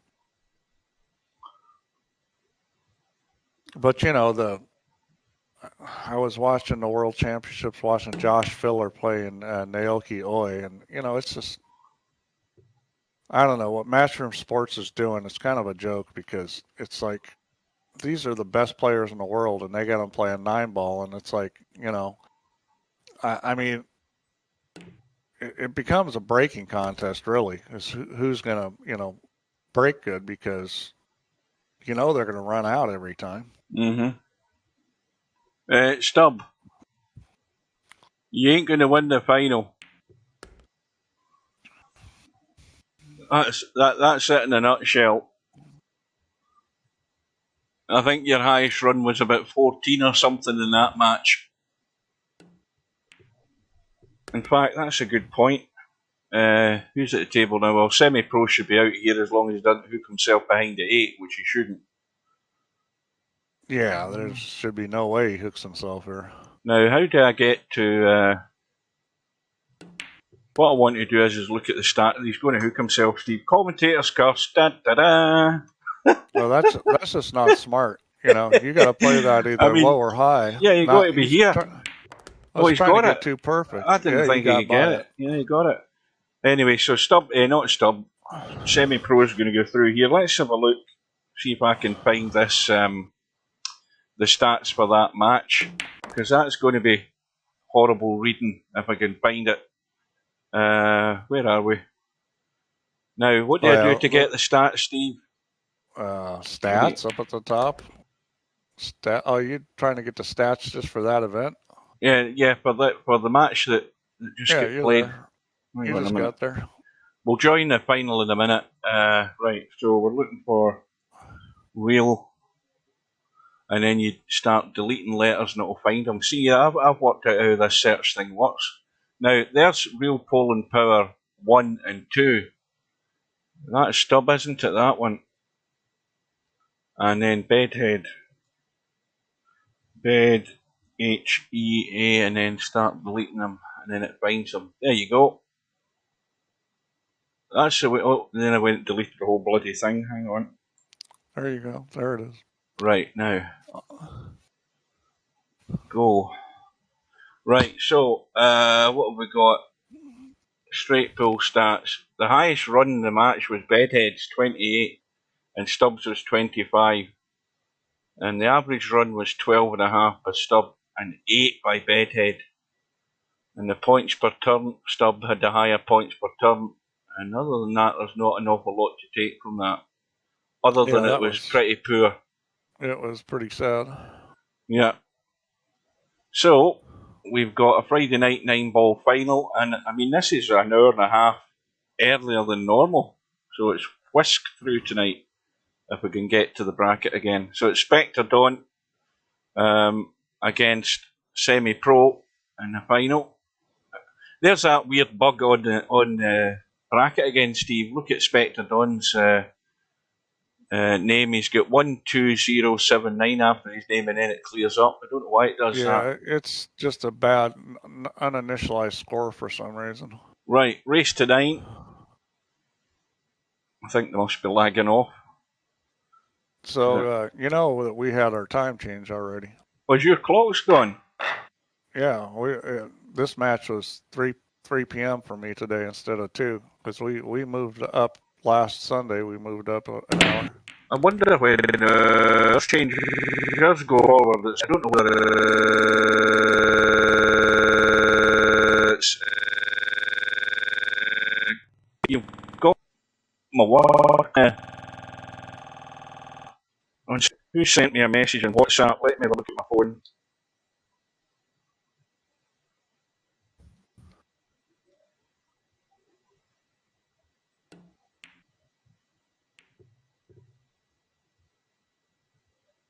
Well, he tried to play safe there, not very successfully. Semi-Pro sent me a picture showing me his workspace at home. Yeah, he needed to hit that 7, or the, what was it, the 4 ball or 5 ball, whatever that ball was over there he's hitting. He needed to hit that pretty square, and he didn't. So this is not any good here. Well, that was a fine shot. The rail first shot. Right, I've now Googled clocks go forward. The period when the clocks are in 1 hour ahead is called British Island. I don't want to know that. The clocks go forward on the 27th of March. So what date's this? So this is the 18th. So, right, it's not, you're not going to be till the following weekend. So you're 2 weeks later than us. Right, so 27th of March, the clocks go forward by 1 hour. So we'll lose an hour's sleep that night.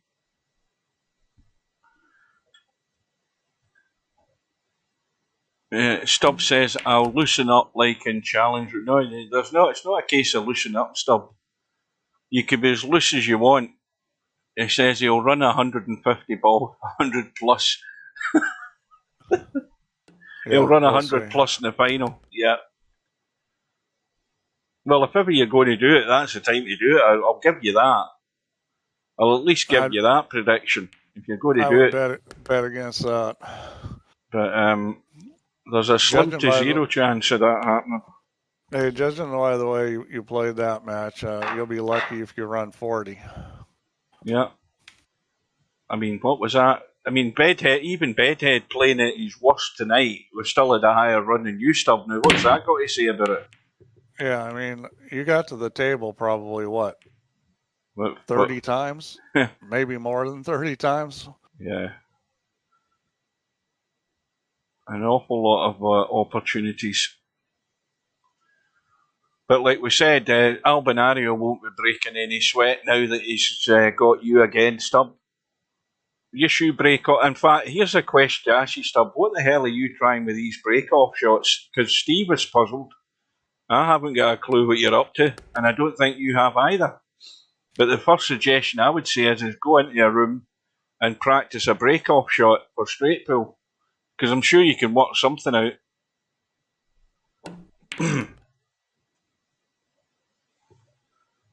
So, Spectre Dawn looking to square the match.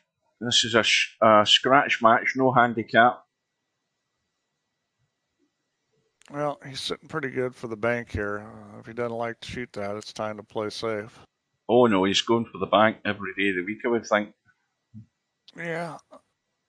I mean, I'd probably play safe here. Put the cue ball behind the 4. It's a little tight, but Yeah. Oh, he's given it. That's perfect. Absolutely nailed it. yeah, it wasn't perfect because he's not good on the 4 ball. Perfect, he would have had a better shot than this. Well, he may perfect in still the shoot sense he this. banked it, but as you say, he's not great in the 4. It's off the rail, so he's going to run for cover. Which I think was smart. Problem is, I think he left him an edge. Yeah, try and get in behind that 6. If he did, he's going to be right behind the 6 ball. Right behind the 6. That was well played. Yeah, that was actually a pretty simple shot because it was natural. Yeah, all he natural had to do angle, was hit that edge. The edge, the only part of it he actually had to shoot, and it was going to go right behind that 6 ball. I mean, the only thing he could have messed up was the speed.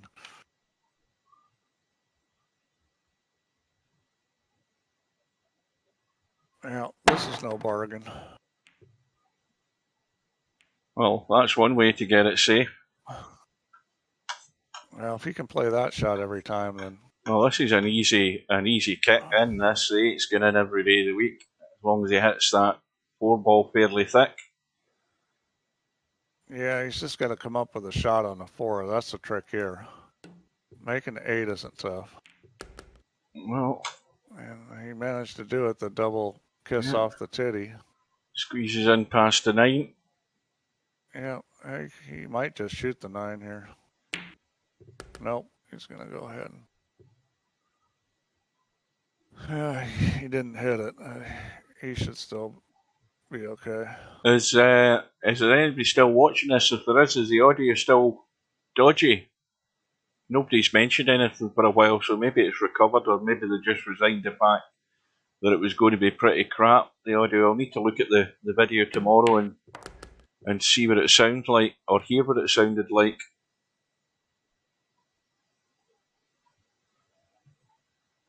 Yeah.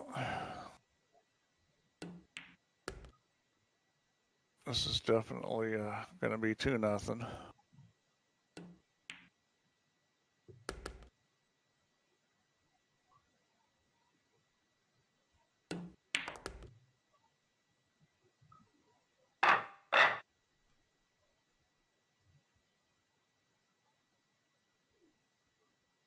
It happened again 10 minutes ago.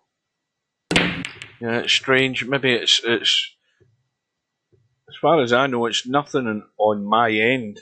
It's probably the way the feed's going through Discord tonight. I don't know why. I don't think it's ever done that. I mean, we've had the echo thing, but I think that's just a slight thing you get with Discord, especially when you're combining Discord and the feeds coming through whatever software you're using to stream. I don't know what you would do to resolve that.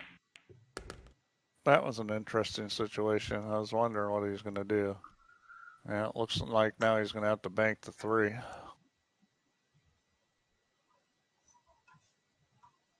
It's sitting. No, he's going for the cut. Wow. Wow, I thought the bank shot was a lot easier, but I guess if you can cut the ball like that. Well, he's going to have to drag the pace off this 5 and again just try and avoid hooking himself. If you want to kill this, you just hit it with a little draw and some left English. Yeah. I mean, you can actually hit the ball pretty dang hard if you hit it with draw left.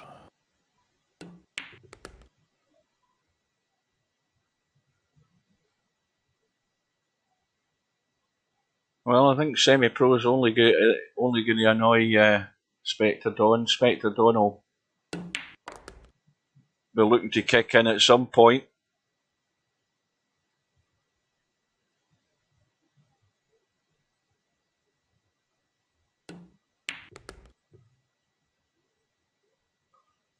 But it's going to be 3-zip to semi-pro. Yeah, with this winner's break, you start putting racks on people. That's the thing, that crazy world championship was winner's break. That's like playing 9-ball winner break. That's pretty nuts. Now, Popman, you're saying, have you asked Steve about the stalemate rule in Black Ball? Well, I would put the question to Steve like this. The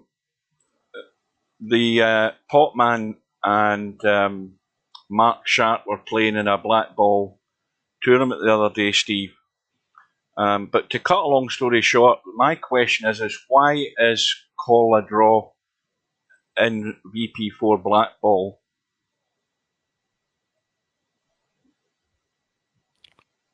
Why is it there? Yes. To deal with stalemate. Right. And there are, well, it's been drawn to my attention that there are still a number of issues with Black Ball in VP4 as regards the interpretation of the rules. I know there's a couple problems.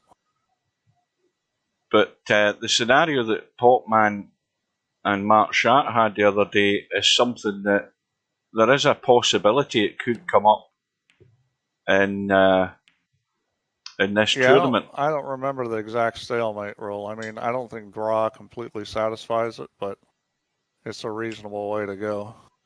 You know, the situation we had was really at the end of the day, to be fair to the incoming player and whatever, and bear in mind, I don't know the full rules of Black Ball. The suggestion, I mean, the question I asked is call a draw in this game? And the guys looked in the menu and it was. And to resolve the situation, they did do the call a draw because Semi-Pro says that in real life, with the situation as it was, that a player couldn't play a legal shot. He would have been forced to play a foul shot. So Semi-Pro says that in real life, a referee would have immediately called a re-rack. But VP4, you have to do it by mutual consent, which they did, which was a sensible thing to do anyway, because you couldn't do anything else other than play a deliberate foul. But again, you're not allowed to play deliberate fouls in Black Ball either. So it was a weird setup, but it just happened to happen in their match. I think it was about the second rack. Strange things do happen. Yeah, well, we don't have anything to deal with deliberate fouls, and I don't think it's worth doing it. I mean, that's like the foul and miss rule in snooker, which the thing is in Black Ball, you know, it's rare a deliberate foul is going to be any worthwhile because you're giving up a free ball, and you know, it's just,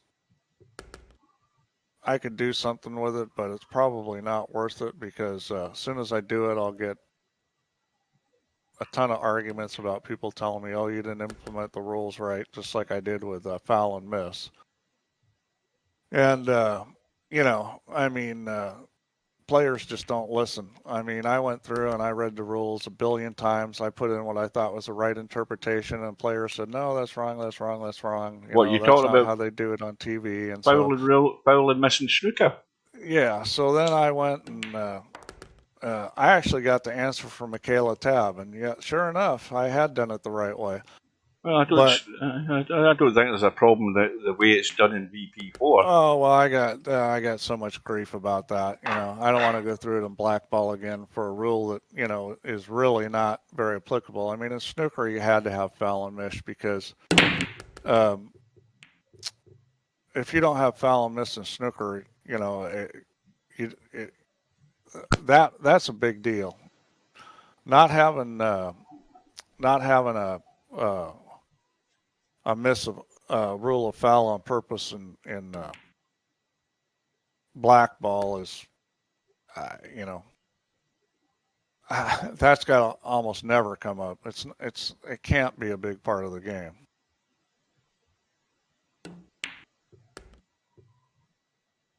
Anyway, what was I doing earlier? That's what I was doing. I think, how many of you got it signed up for 32, the Black Ball tournament? I think we'll get at least 15 in already. Where are we? Go to the home page to get to the link.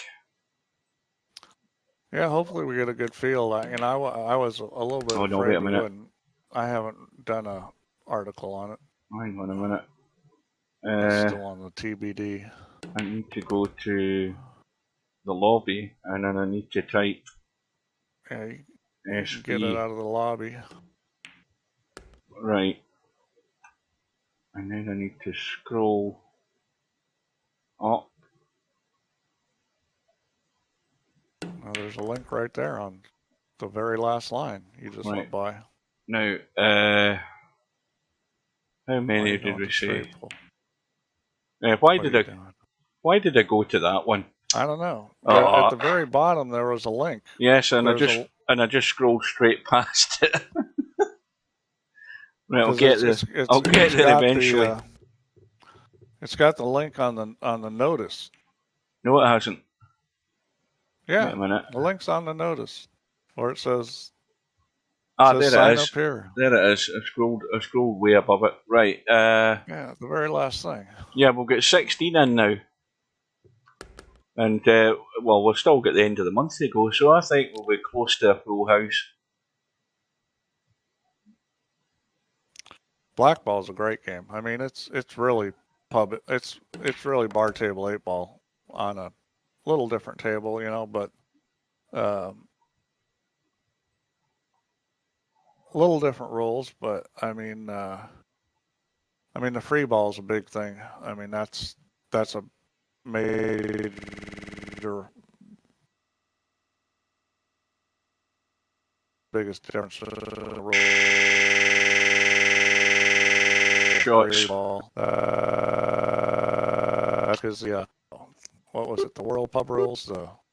One of the other pub games. One of them carries over though, doesn't it? In one of the pub games, it's truly a 2-shot. Yeah, like a free shot. Yeah, it's just one free shot. You don't get 2 turns. You get 1 free shot. And the free shot, you can pot your opponent's ball or whatever. Yeah, you can do all kinds of things on that free shot, but that's very powerful because it allows you to clear up, all kinds of problems and stuff. What the hell Spectre Dawn got as his avatar? I don't know. What's that? Some sort of manga comic character by the look of it. It looks like a video game character.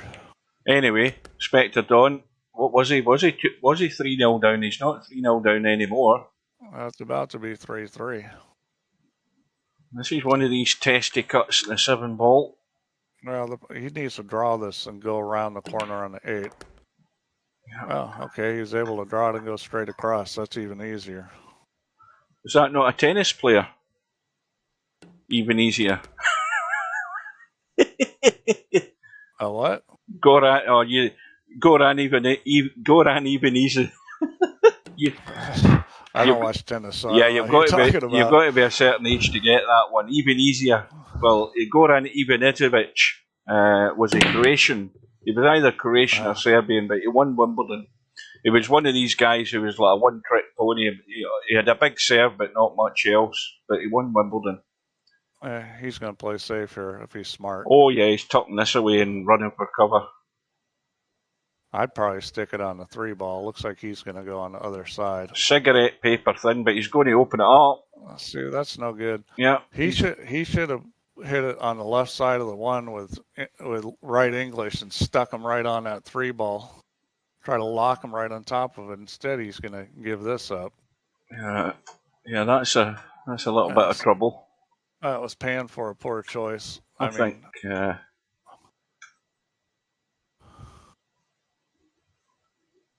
Well, if he tried to spin around the 2 and kick the one from that end, he would probably scratch anyway, I would think. That was a you just got outmoved emoji there. Oh, he's getting the old jump stick out. Can he stay in the table? That's a tough jump shot, even in this game. Slim says in the chat, this is a typical American response when pool and snooker are combined and mentioned. Any game with suspect rules shouldn't be a championship game.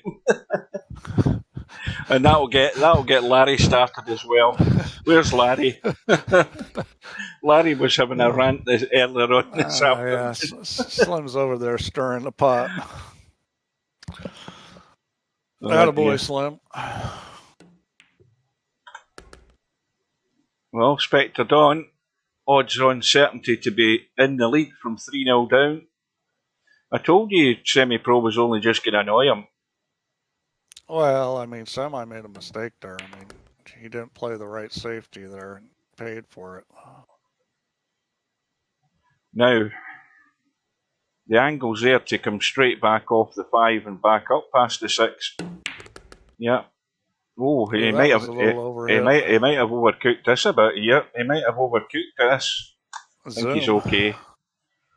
Yeah. Yeah, that one got away from him.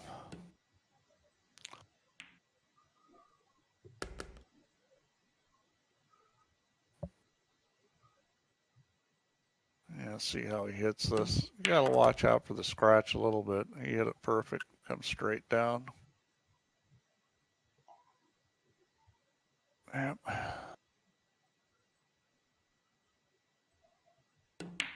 Well, it was 3-0 at one point. Could have been 4-0, and now it's 4-3.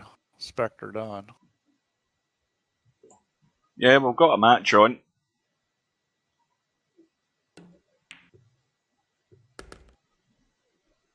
This is a kind of Friday night 9-ball tournament I like. We're still not even at 10 o'clock. These have lasted sometimes knocking on the door of 4 hours, some weeks. Well, when you get guys like these two, they both play pretty fast.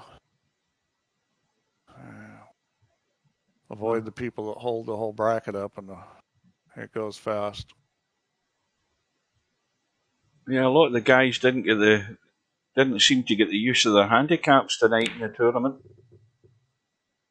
Well, there's. Semi had to play a decent shot to still have a shot to 2 from that one. So. Yeah, it wasn't a gimme, and he just overcut it a little. Now, the only lifesaver here for semi-pro is that 5-ball, because it doesn't go past the 9. Yeah, but this ball, we'll see how he decides to play shape on it. Now, is he thinking he can squeeze that and just cheat it off the rail past the 9 and it'll still hold the line? I don't think it will. I think he's going to probably run back into it or something. I mean, you've been better off having a lot of angle on this shot, trying to come around in between the 5 and 9. Maybe he's just going to play the combination here. I think he's lining to try and squeeze this. I'm not convinced it will go. He's looking at the combo. It's not going to go. He's playing a combo. Yeah, well played. So suddenly it's a 2-rack lead. Yeah, it's like. Well, but that's how this game should be with good players. You make a mistake and you pay the price. And Semi's made a couple mistakes, and it could cost him the match because he was in control of this thing. It doesn't take much against good players, and next thing you know... Oh, he's got too much of the 4. Oh, it's all going south for him now. Yep, he was thinking that if he'd got that 1 ball there, he was out. And get the guns and sharp objects away from him. Well, you don't have guns there in the UK, but you still have sharp objects. Oh, this is going pear-shaped all of a sudden.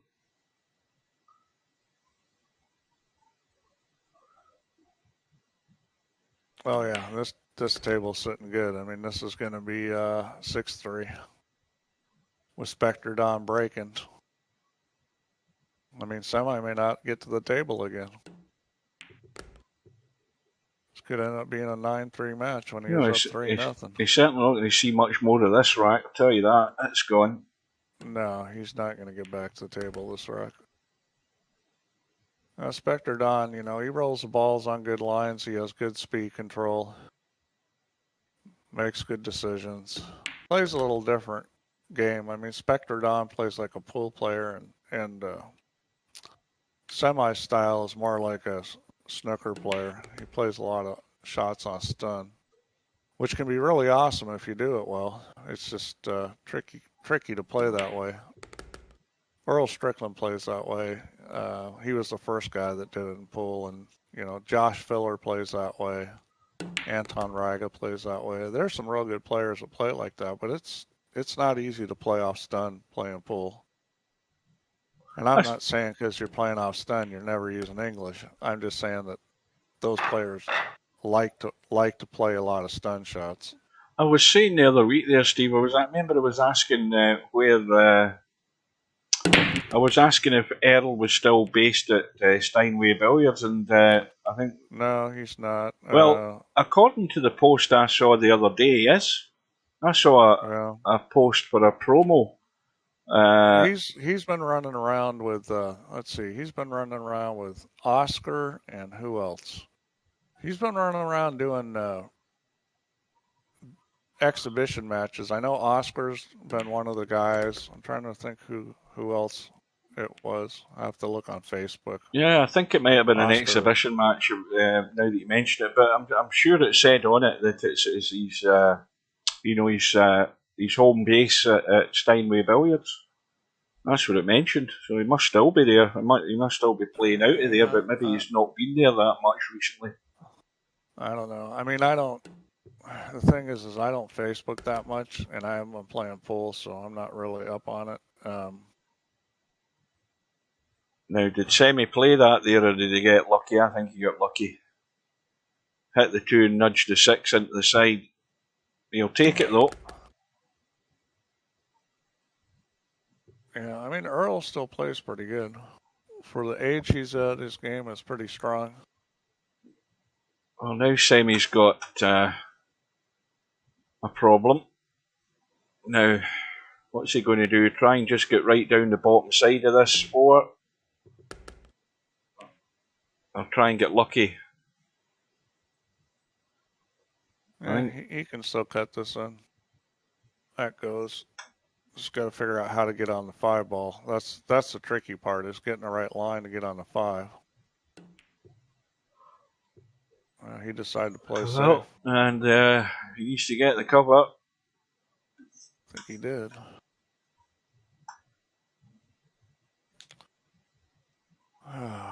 Well, I'm friends with Mary Keniston, and she posts all these old pictures. It's pretty cool, all these old pictures of pool.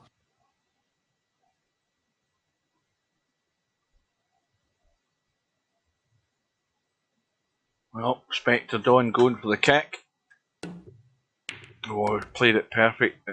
Just obviously needs to get lucky, and he hasn't done. Yeah, let's see. Does he have even a piece of it? No. Nope, he's going to be kicking at it. This is the old give it a bang, amp it up, hit it a slam, and vote for the best. That's not what you want to do. You wanted to hit that so that the 5 ball cut towards the long rail and the cue ball went over to the long rail behind the 9 and 7, because you got the 9 and 7 for cover. And, there's a real good chance you can scratch trying that shot, but if you don't scratch, then you got a chance to win the game. Well, Semi certainly got his chance now to go on a roll.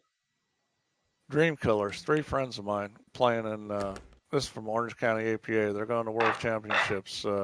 Botch Garcia, Johnny Kang, and Tang Ho. And Tang Ho has got a 2nd and a 4th in the U.S. Open here. So he's a pretty good player. All 3 of those guys play good. I've played all 3 of those guys a lot. Good friends of mine from Hard Times.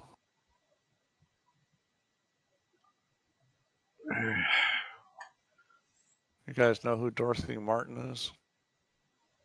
You ever heard of her? Never heard of her. She's a rock blues singer, real hot looking. Well, that's got. It could have been tighter to the 4 because he's trying to just tweak the angle here. Bit of spin, big target, the 1 ball. Jeanette Lee's at the beach.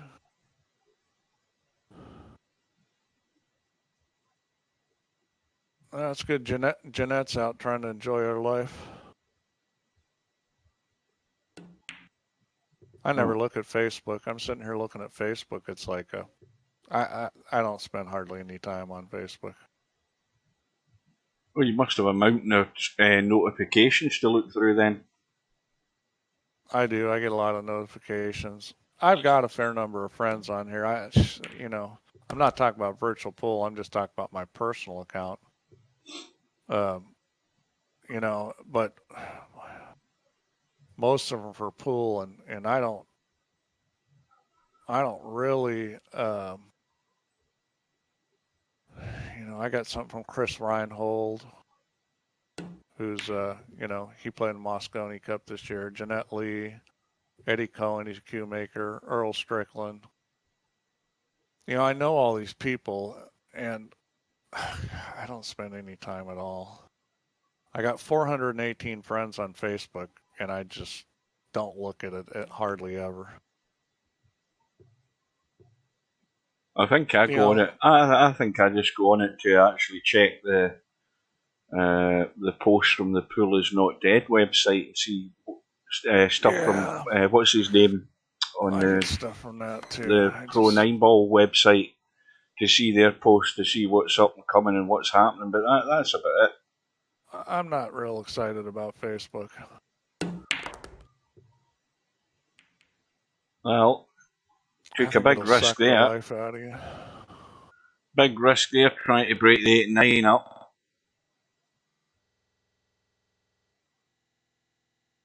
Not good.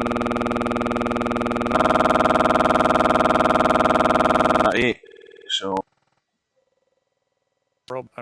This way, I'd try to kick it in off the end rail. I think that's a better shot where that 3 ball's sitting. This is a bad direction to kick at it.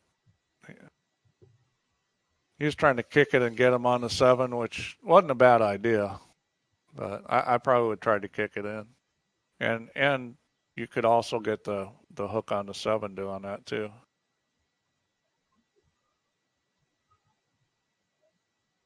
I'll tell you, kicking a 9 ball is just unbelievably important. If you don't kick well, you're toast. Yeah, but it's getting it down to that fine art where you're so good that you can kick and play it right, get the hit right to play a kick safe. Well, you go in a pool room, that's the first thing you do, get on the table, break, and shoot kick shots. I remember I played Josh Roberts. It was a race to 5. I lost 5-2, and I didn't miss a ball, and the 2 shots I missed were 2 3-rail kicks, and I'd been playing on diamonds and getting a pool room, and these were Brunswicks, and the rails play different on Brunswicks, and I hit them both long because the diamonds play a little shorter, and that was it. You're playing a guy like that, guy's one of the top players in the country, and all you have to do is miss a kick shot and you end up losing. Just meat and drink for them. Oh yeah, I've played him twice. I've lost 5-2 both times, and I haven't missed a ball yet. So it shows you what those matches go like.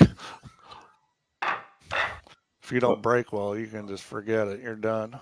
I'll send me back to within 1. Needs a ball and a shot. He's certainly got a ball. 8 balls gone. Tricky little cut in the 1 now. Has he got enough room to? Well, he can just play the 2-9 combo. Yeah, is he going to just try and drop into that little gap? It's sitting real good to drop into that gap and play the 2-9 combo. You just got to make sure you don't put yourself in the 4. You got to decide how you're going to hit the 4, or if you're going to hit the 4. You've got to decide what you want to do. He's gone for the bank to get onto the 2, yeah. Yeah, well, obviously he didn't like that. That was a pretty good shot to get on the 2. He didn't like it, and you should be able to get out from here. There's nothing real tricky at this point. Now, in real life, maybe a little less chance of it. I don't know why he didn't draw harder there. He could have knocked the 9 ball in. Oh dear, commentator's curse. Well, I guess even in virtual pool, it's a little harder because, that's unfortunate.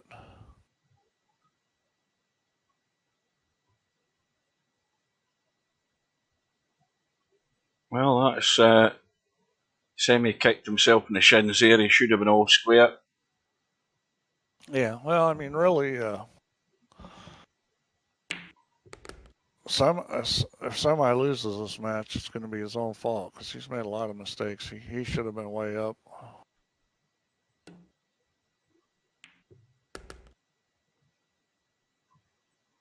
I mean, Spectre Don is just so consistent, you know. He doesn't make a whole lot of mistakes. Gets plenty of table time, so he does. Well, you know, the lines he rolls the cue ball on are just really good. I mean, you know, that's a sign of a really good player. I think the problem with playing off stun is when you're not on, the game's really hard. When you're just rolling the ball on good lines, it's a lot easier to play when you're not on than playing a lot of stun shots.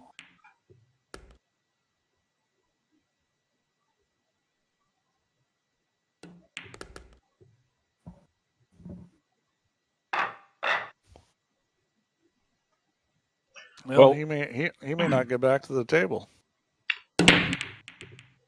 Whoops. Where'd I go? Now, thinking ahead to this this final in the straight pool, we're on narrower pockets, and the last final that we had with Larry and Cobra being a race to 300 was on the normal pockets, and there were a couple of decent runs in that match. The main concern is that this final will certainly take knocking on the door of 4 hours, if not more. So the other problem is the time zone difference between Stubb and Albinario. Now, Albinario obviously isn't going to be playing at 3 a.m. in the morning his time. But I think the fact the U.S. time moved up and it hasn't over there actually helps us because, you know, it makes it an hour later for Stubb, which I think he needs. Yeah. Well, hopefully they arrange it on either a Tuesday or a Wednesday, and that would allow me to be able to get it. Don't care what Tuesday or Wednesday it is, because then I know I'm not going to my work the next day. Where's this cue ball going? Well, he definitely lost the cue ball there. Well, this is a dicey little cut, this into the side. Yep, shoot this at a speed that you leave it on the end rail if you miss it.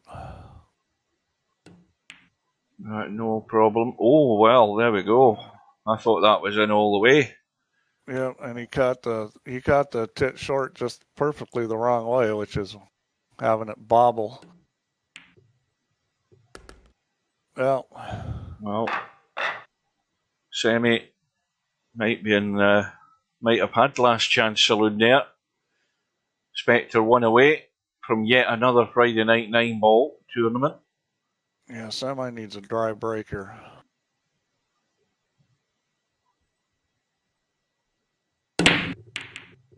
Oh well, 9-ball could be that. 9-ball gets respotted. Oh, is this spot money? Yeah. Or yeah. Yeah, he's out anyway, so the only problem is getting from the 3 to the 4. This shot's a little tricky here. He's going to have to hit this. He's going to have to put the power into this 1 ball to get back out for the 2. It's kind of straight in, and he can't. If he leaves it by the long rail, he's going to have to bump the 3 ball. Oh well, he tried to crank it. It was a little tricky. Right, well, he's left Semi the. Because I mean, trying to cut the 2 from the rail, you know, the 3 was real unpredictable. Well, he's not interested. He has to get cover though, and the 1 doesn't. Well, I think he's going to play the 1 anyway. I think it goes in off the 7 every day of the week. Yep. I think that's what he'll play. It's a little tight with where that 2 ball is, but it does go. It's a big pocket off that 7. Yeah, you can play the 7-ball too. Oh, he's caught the 2 though. He could have played the 7-ball to carry him off the 1. It was sitting pretty good for that. Well, this is funky. I think I might try to back cut the 1. Oh, let's have a look. Yeah, I can only see back cut the 1 one. with the 7-ball. You're gonna have to smoke it. I mean, you'd have to hit it really hard, but I think it will go. I think he's gonna try it. Yeah, it looked too square. He didn't hit. Yeah, he did it too square. Cue ball. You had to cut that really thin. Well, it's all over, folks. Still got to get from the 3 to the 4. Yeah, that's the worst looking thing here. You would think with ball in hand he'll get in a spot where he can get there. I mean, all he has to do is get an angle on the 3. It's easy to get to the 4. Well, Stubb, before I go, you need to practice your break off and straight pull. That's the one thing you need to work on to start with, and then also work on potting more balls than 25 in the final. That's a high run, that is.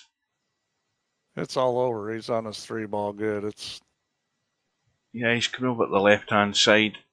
The as long as he gets past the 9. The fat lady's singing.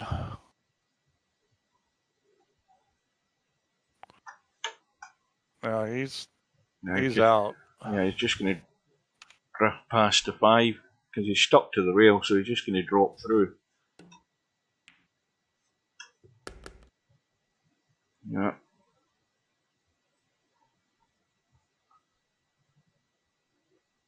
I saw Arnie, a little clip of Arnie's video that he's made a message to the Russians.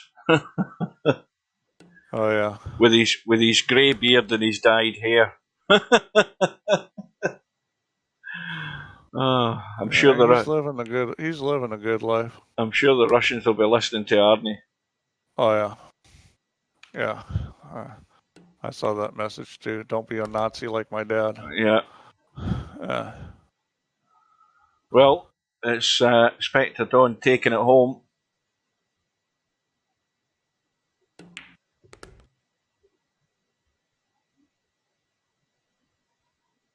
From 3-0 down. Semi-Pro only got another couple of racks. Yeah, so he won 9-2. Yeah, strong finish for Spectre Dawn, so you get another Friday night 9-ball to him.